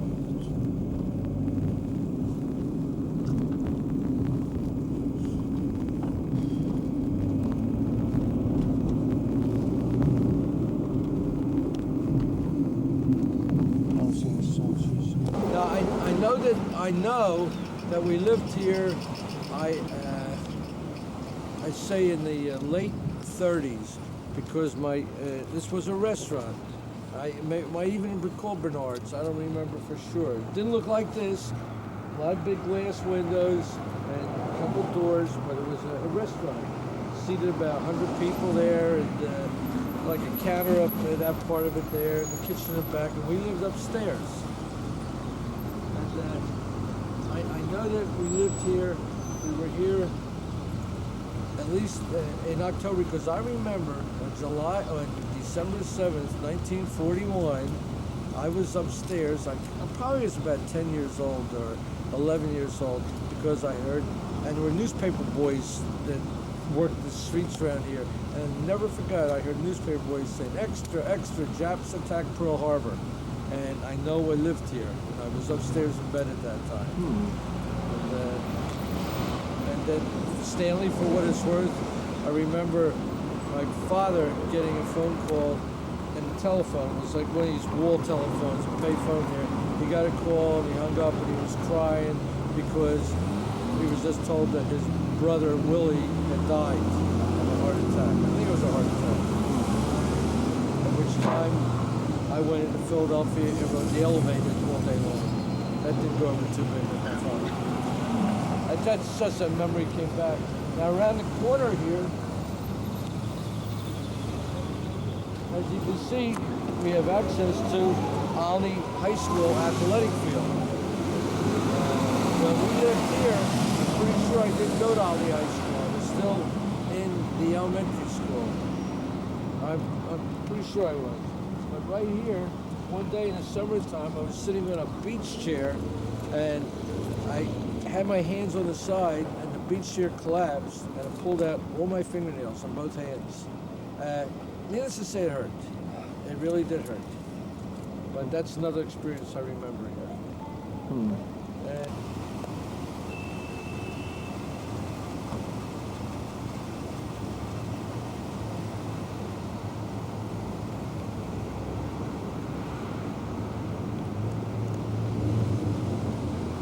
And one time, I didn't do it that often because my conscience really bothered me, because as bad as I was brought up to steal things. My parents gave me everything I needed.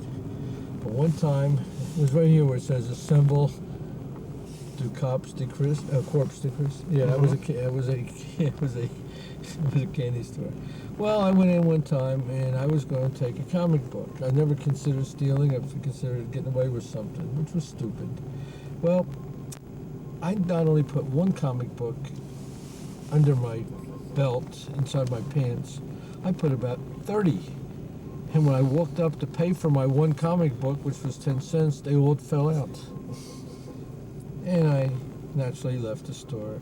And naturally, the person who owned it or was a proprietor knew who I was. And naturally, my father got involved. And naturally, I got beat up again. But what else is new? I had deals going with the ushers on duty that I would walk in and talk to them. I mean, you got your ticket outside the cashier's box, and then you gave your ticket to the usher and collecting tickets. Well, he used to give me his thumb, and then I got in the movie.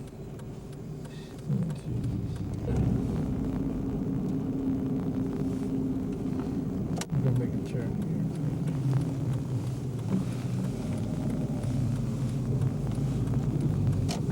Oh, God.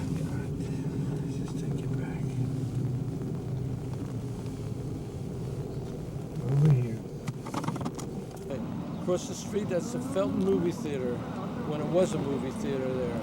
And us kids used to go there all the time. It used to cost 10 cents for admission, a penny, you got candy in those days. Then they raised it, then when I lived here. Then when we moved across the boulevard, which was a couple blocks away, I'll never forget, I walked over to the movie theater one day and I had 10 cents for the movie and a penny for candy, and they raised the penny and candy to 2 cents. No, they raised the movie theater to 11 cents and I couldn't buy candy. Never forgot that moment either. Big things to remember. Okay. So on the restaurant here, which was called Bernard's, and it wasn't set up quite like this, they blocked in the whole front here. It was like a door that was an angle and you could get inside there. And but this was his restaurant for a couple of years. And we lived upstairs over the restaurant.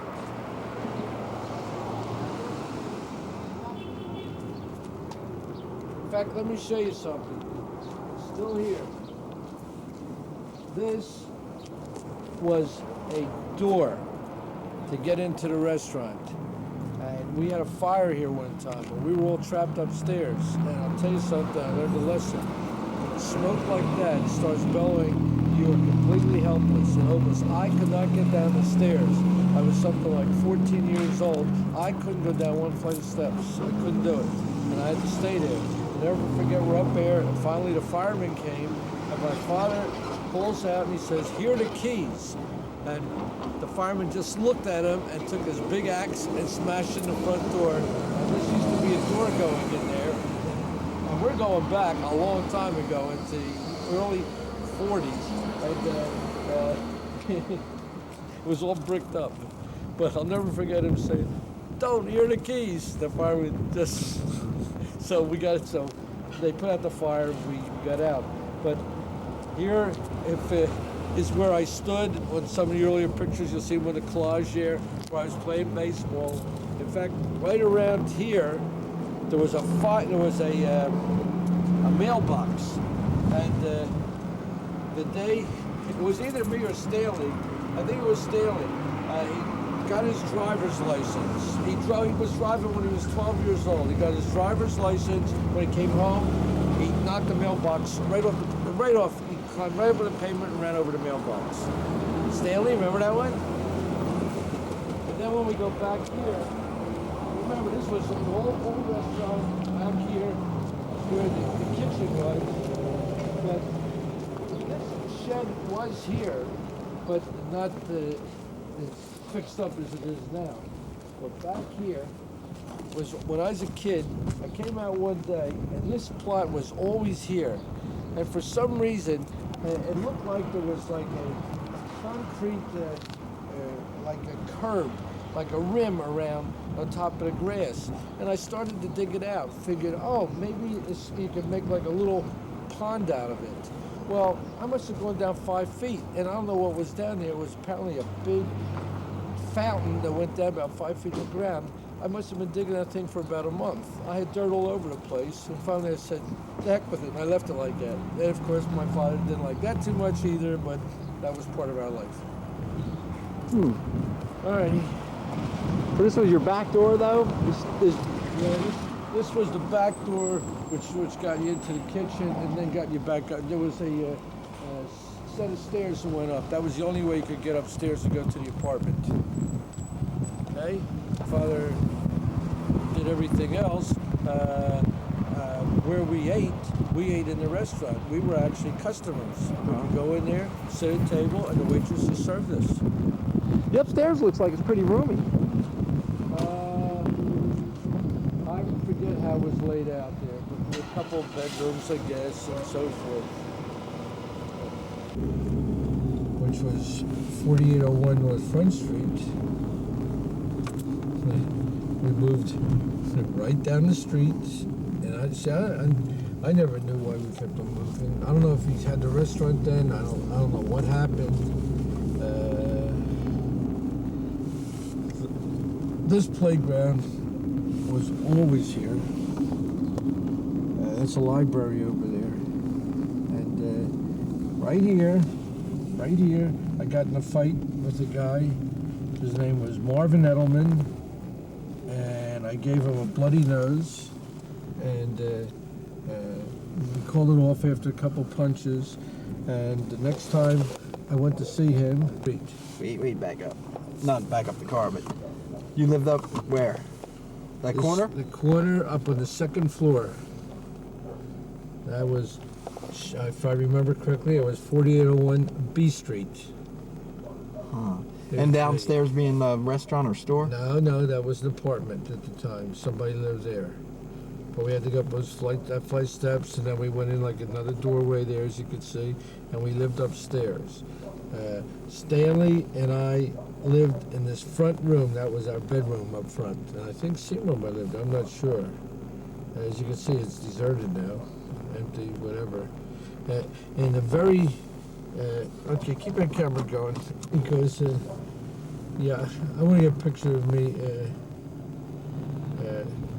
across the street, just standing in front of it. But when I lived upstairs, I think my parents lived in, their bedroom was the one there that's sticking out. And the back of the house, that back room there, that was like a little living room, so to speak. And I'll never forget, I was sitting there one day and watching television, and they had the Eddie Fisher Coca-Cola hour, Eddie Fisher. And he came out and says, I'd like to introduce a song that I heard in Germany. And he started to sing, Oh My Papa. Before he finished the song, I'm out the house up to the local record shop to buy that record, which was a 45. That was my favorite. That was when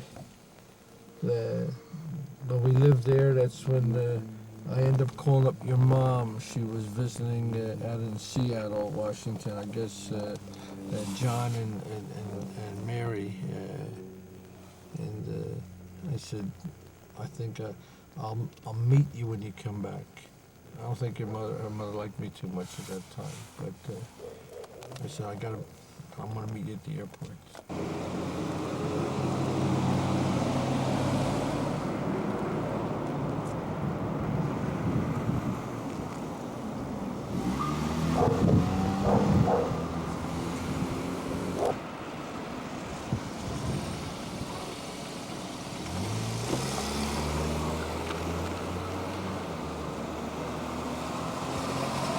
Jewish synagogue that I was bar mitzvahed in.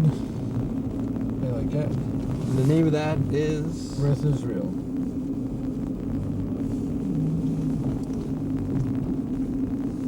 I don't even know that it's a Jewish synagogue anymore. Yeah, like that one.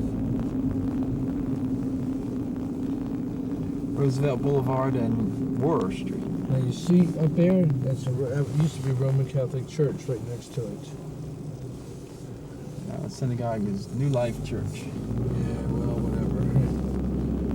And that's it. Now we're back on the boulevard. Keep that going for a minute, because the last place, even though I hung out down there for a while, I used to come up here later on This used to be my corner, because all kids had corners. Uh-huh. And I used to hang around here at Fender Boulevard. Hey, you got somebody on your corner. Yeah. And it was a candy store over here. And, still here. Right this corner here, turn to the left there. There was a candy store there. I guess there still is. I don't know. Well, that's where it used to be a candy store. That's where I used to come up with my Cadillac convertible.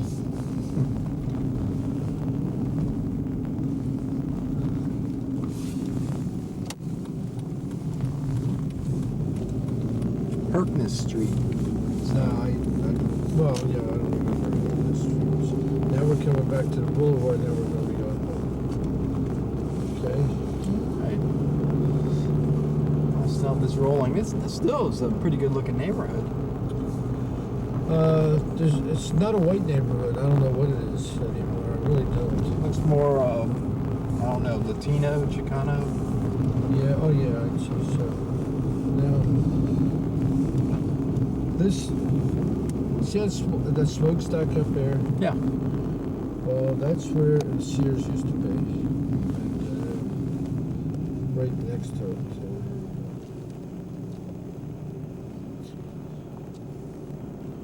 That was Sears too. That used to be after this. The Sears was a 7 or 10-story building, and it was gigantic. It made that high school could fit in one corner of it. And it was a retail store, and it was a warehouse, gigantic. You could actually go through there up through the 7th floor to buy things. So that building. Yeah, this is all brand new. See all the debris over here? Yeah. Yeah. Right next to it is where they're building that whole new shopping center. Now we're going to go home.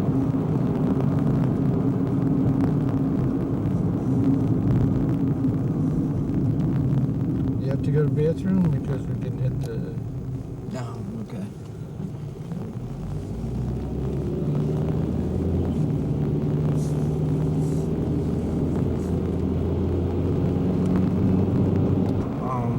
There you are, Frank. Is that St. Martin's? Yes, it is. Your school, Frank, for like a couple months. I just remember this being a very busy place.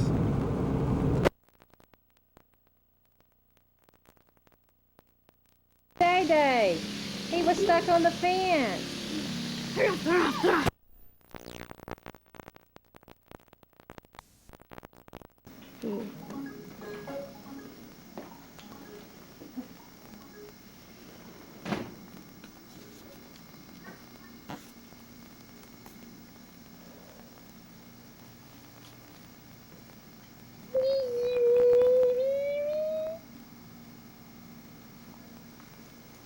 There's Big Peter.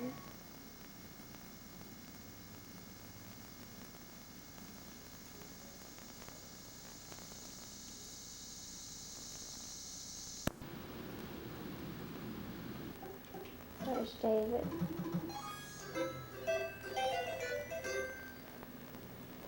What you doing, Dave?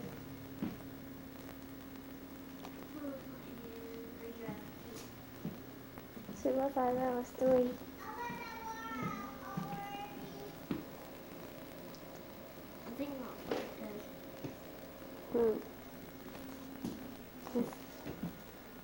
This is the study. There's a porch. This is the study.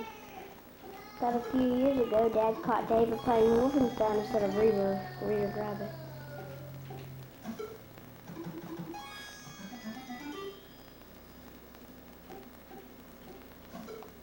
Foxy. This is our master bedroom.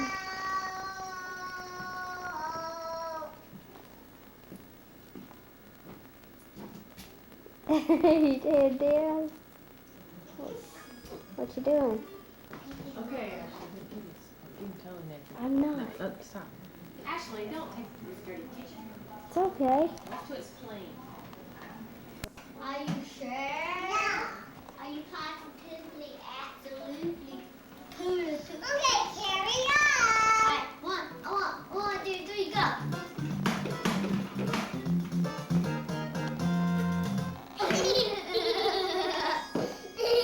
Go ahead, let me see you do it again. I want to do the dance again? Yeah.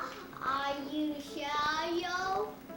Okay, carry on. No, let us say it a while. Okay. 1, 2, 3. 1, 2, 3, go.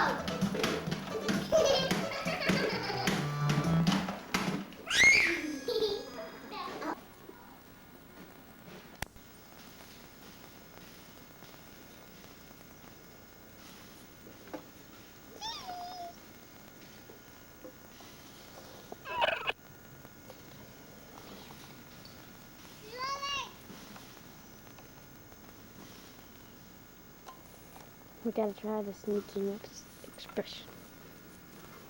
Yuck.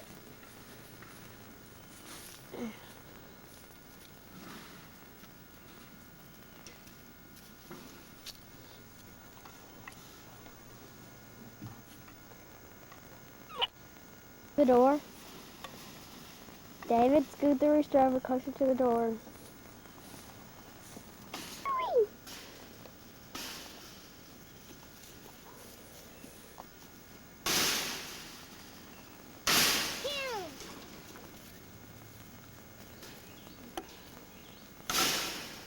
No, David, you're gonna mess up the fence.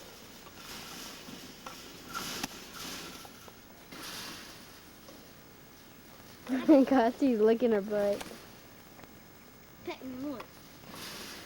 And guess who else is in here? David, stop aggravating the rooster. Look at him. He used to be all black and now he's so white. Oh, you cute little boy. Yeah! David, stop it.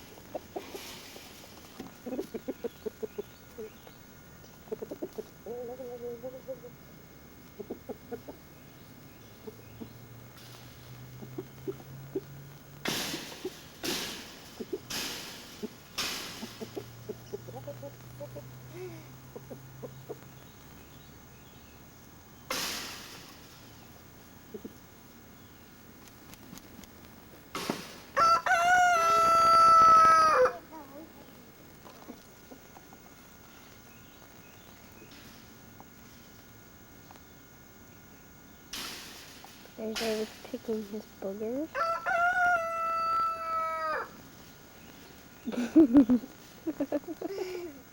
Here he is picking his boogers and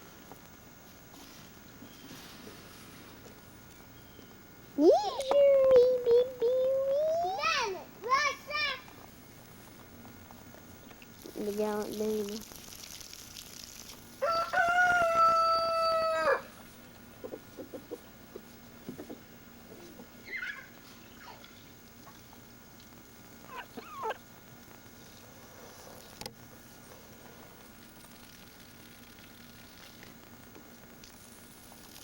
David, don't! You're gonna wet the camera.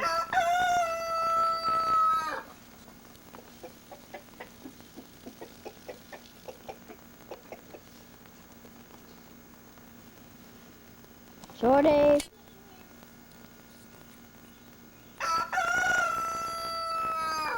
Shorty.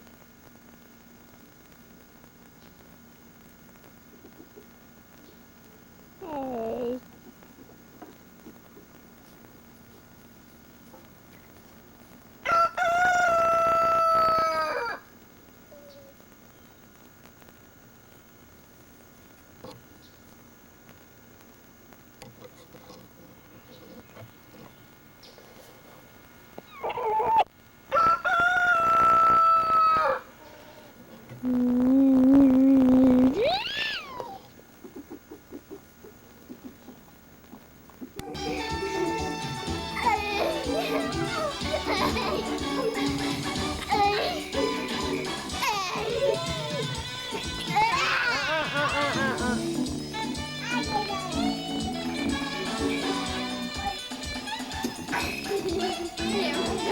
My thing special.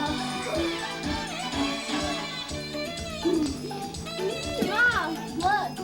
Think about your posture. adjust your foot placement and find a pace that will allow you to complete an hour workout.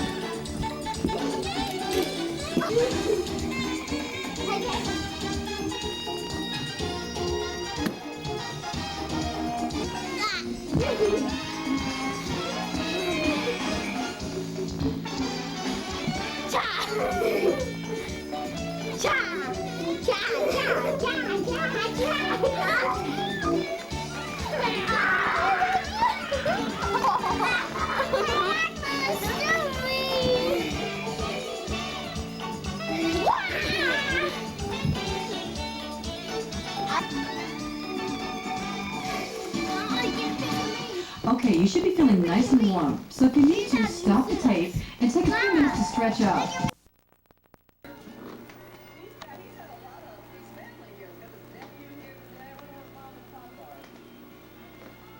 It's Thursday, November 28th, Thanksgiving Day. Guess what that is?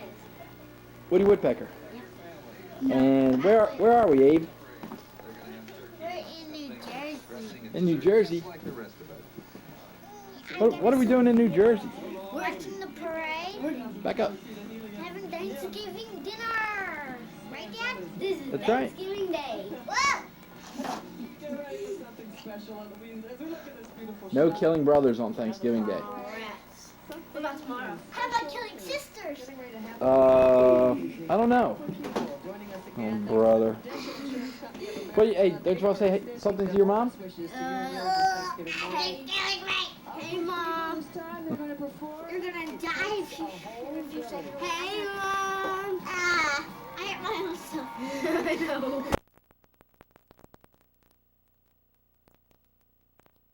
There's land. Land. It's America.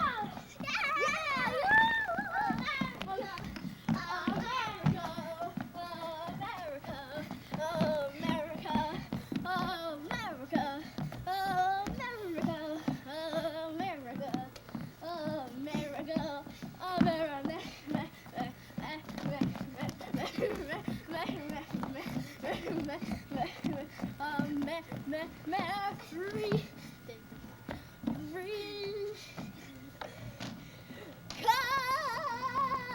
Oh yeah.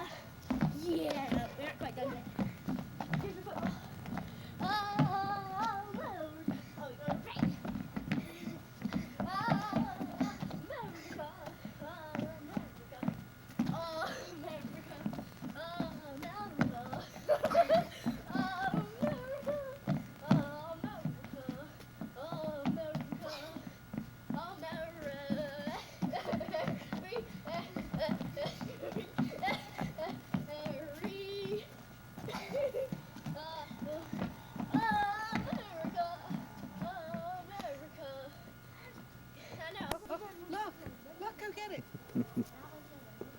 Go get it. Okay, Dave, see if you can get her to run. No, David, don't throw balls at people. Don't throw balls at dogs. Oh, don't scare her. Yeah, that can go. Yeah, come on. Come on, go run, girl. Run, Blossom, run. Yeah, run.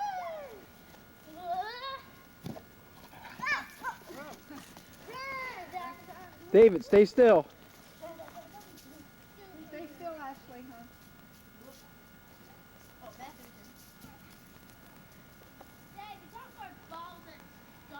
Okay, Dave, it's better not to jump in her face because she looks like she's not reacting well with it. I don't think she's going to run today. Come on, girl. Come on. Come on. Come on. Ashley and David? Yeah? Would you wait up there? Because I think she stops running when she sees you. Okay. Here, sit on this bench, David.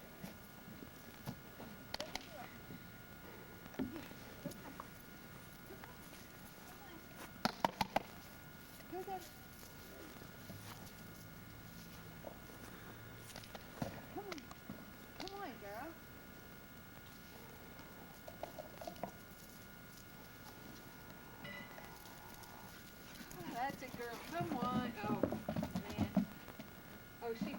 ball there? No, they have to go get her ball. She's that little one that looks like a baseball. She can run with that in her mouth. Yeah.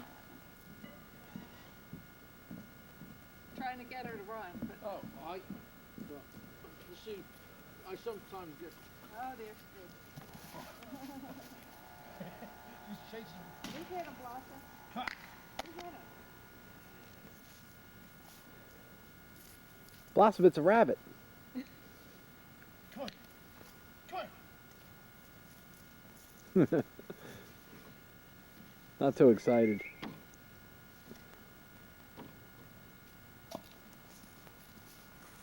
Oh, I think you know what she would chase? The ball. That's right. Oh. Let me get the ball. Frank, stop that. Blossom, you're a greyhound. You're supposed to run. You're supposed to run. So many distractions. Yeah. David, leave her. Yeah, there she goes. That's your fair. Give me that ball. No, there's a dad. Give me that ball. This is the second. Abe, no talking.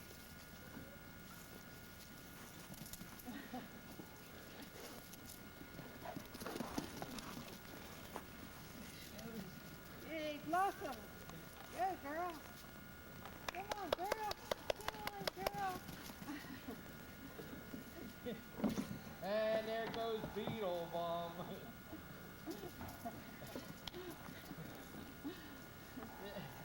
That's the girl. Come on, baby. Good girl. Well, Nasty. yeah, what she sees is squeaky. This is cute. She throws this in the air. She doesn't really run with this one, but she when she plays, she throws Yeah, it. she's doing there in front of her.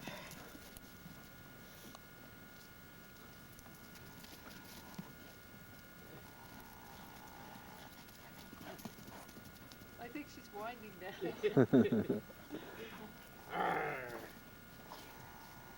Give me that ball. Give me that ball. Give me that ball. Give me that ball. Give me that ball. Give me that ball. Give me that ball.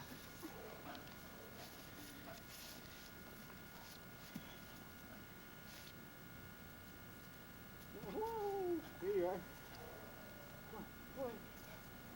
Way! Yes, you did. Jump for that one. Did you get that one, Frank? Yep. You gonna get the one when she knocks your mom down?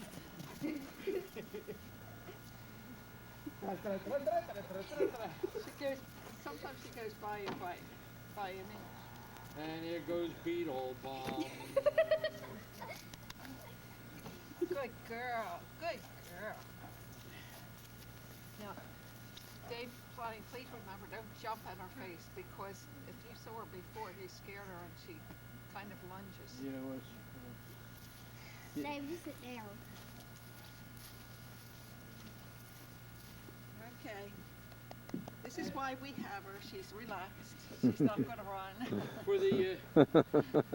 for the Christmas spirit, when I was at Kmart, I went over to see if I could get that razor, and the girl, she's so harassed there by a number of people there. I said, Miss, she says, oh, we're out of them. I said, well, let me go this way. It's Thursday. They just went on sale today. And she says, yeah. She said, but we're out of them, but you get a rain check. And I said, all right. So I'm thinking about it. I'm walking back to get a rain check, and I'm looking at the ad, and I'm saying, let me talk to the manager, because it says there are 25,000 of this particular model spread out through the Kmart stores.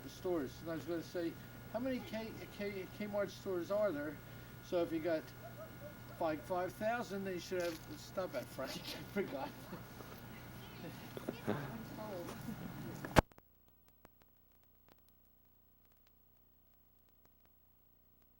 Are you ready?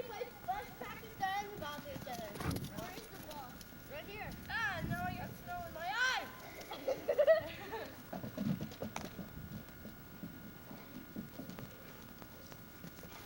Look, Matt, don't kill me. Oh, good. Now she's got your little sword.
Okay, Hambone. Don't find it. There.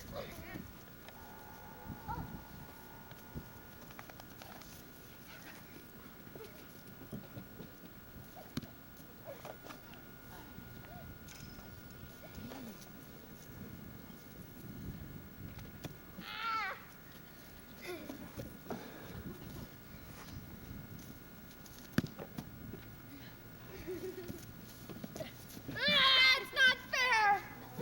Why?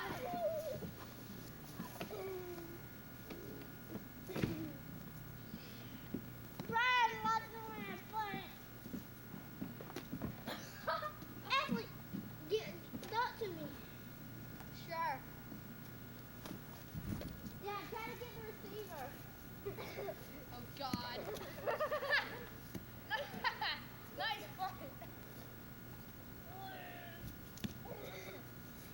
You want me to stand behind you?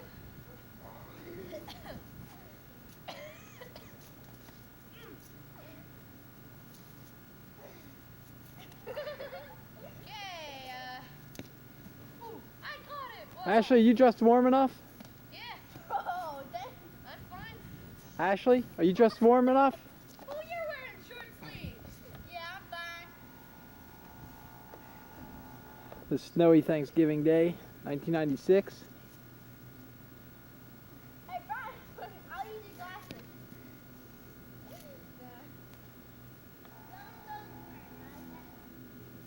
Looks like Andrew. Somebody's got bad dandruff. I hope it has a blizzard tomorrow. Huh? I hope it has... No, I hope it gets snow on the ground. I hope we get 5 feet of snow within January. Well, we haven't ever had 5 feet. No. We're lucky if we get 1 foot.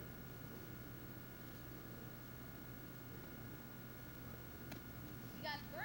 One last year.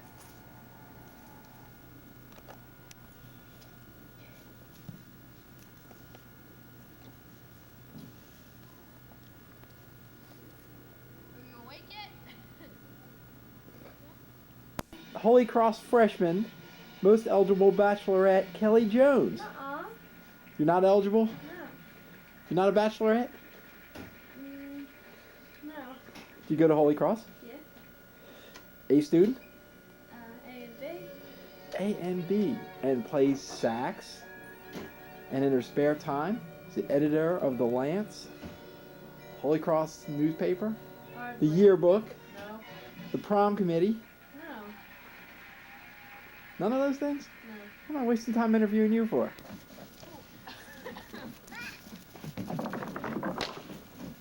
Whoa.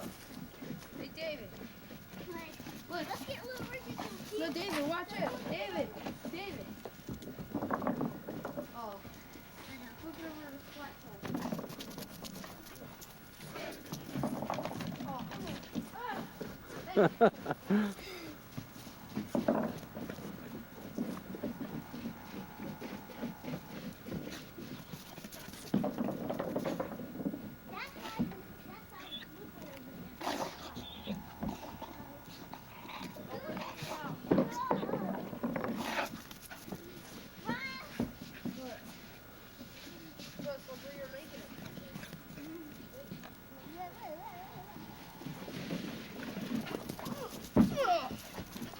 Are you a hunch yet?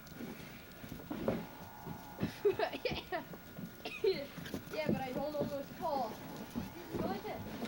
Ricky, go get a coat on. Ricky, go get a coat. Oh, look. Woo! Gotta keep it neat. Hey, a home. Ricky, go get a coat on. Look, David. Mom's gonna be mad. DJ, what are you doing? Wrong. He's trying to get these cookies. David, down. He's trying to get these cookies. Oh, you keep them. He's trying to get these cookies.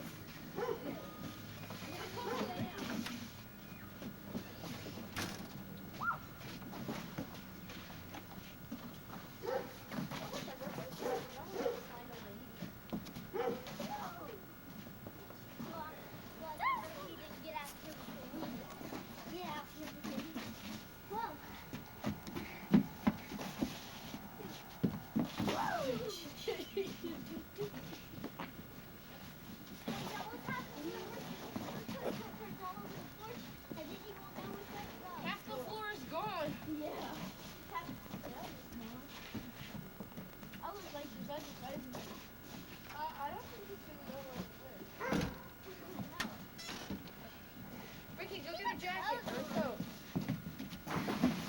Do you have a coat? I need to get my jacket. Wow. Is that a cool one? No, this is cool.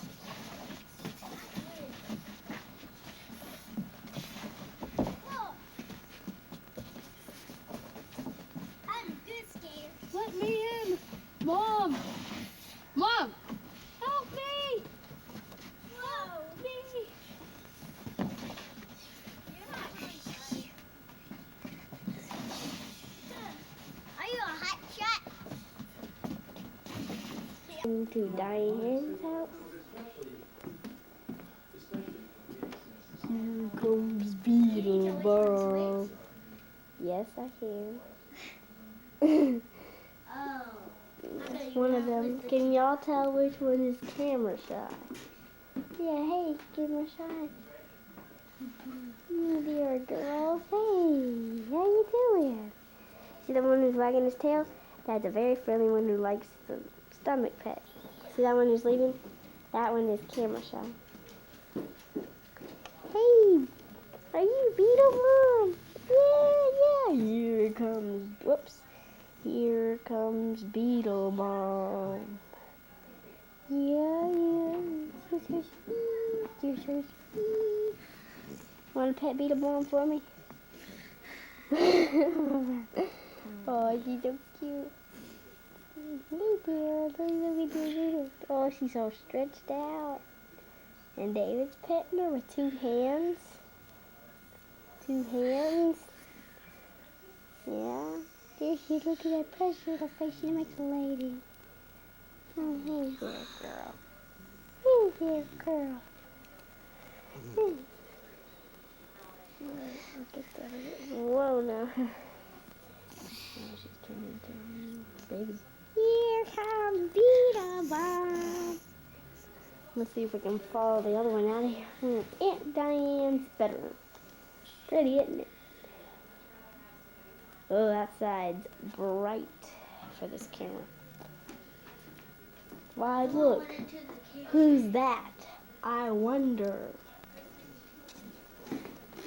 Alright, we're going out to our dream. Here she is. Hey. Hey, she's shy, huh? And Mommy and Aunt Diane and Dad are. These are, I don't know, I think I did show you these. I remember you being here last year and I had some black and whites in here. Did you see any of these? I don't think so. Okay. Good black and whites. I love black and whites. Yeah, yeah, that's. Yeah, Diane. Do you have a light? Hi. Just pull the switch? No, here, I gotta turn it on. It's not real pretty. That's okay. All right, these are my girlfriends. This is at the Penn's Landing in Philadelphia. Yeah. They've got, it's a blues festival. We go every year. Yeah, we have fun. Sauce. This is, now wait, these got a little jumbled around, I think. Okay. Did you get a good shot? Okay. Okay. Oh, look, there's Go David. follow the dogs. This is still there. Now this is when me, Libby, and Tammy. This is Bernie's. Oh, look. Can anyone guess what this is? We didn't really get far. This is that. We went to Hard Rock yesterday. Would you like to read our script?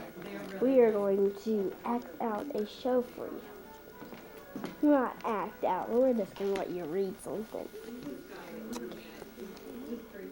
They look like their boyfriend, girlfriend. They're like,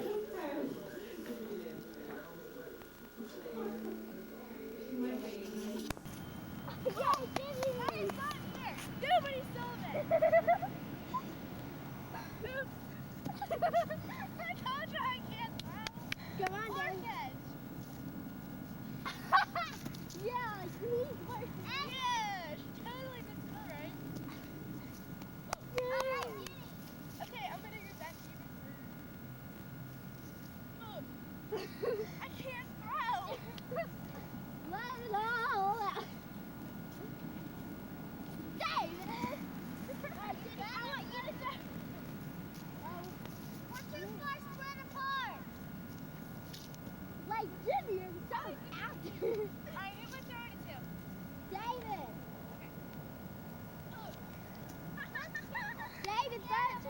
straight. Make it straight. I can't throw. The wind. Yeah, like these. We need to get closer. Ready, Jenny? Yep. Need to get closer. This is the promenade in Burlington. There's the famous Tacony Palmyra Bridge.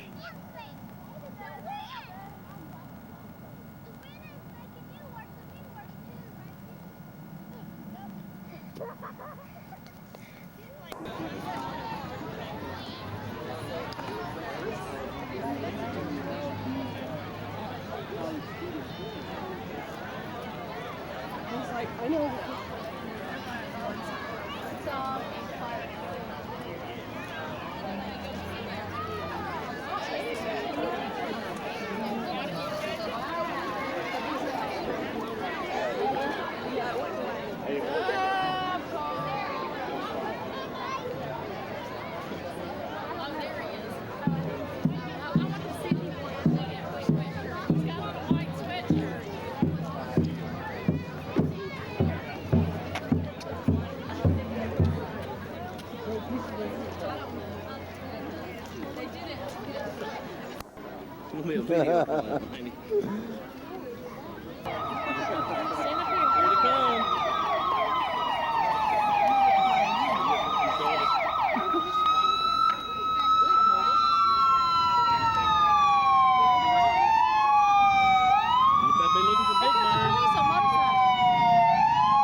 David!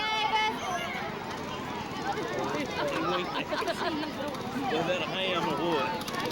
Dave used the camera.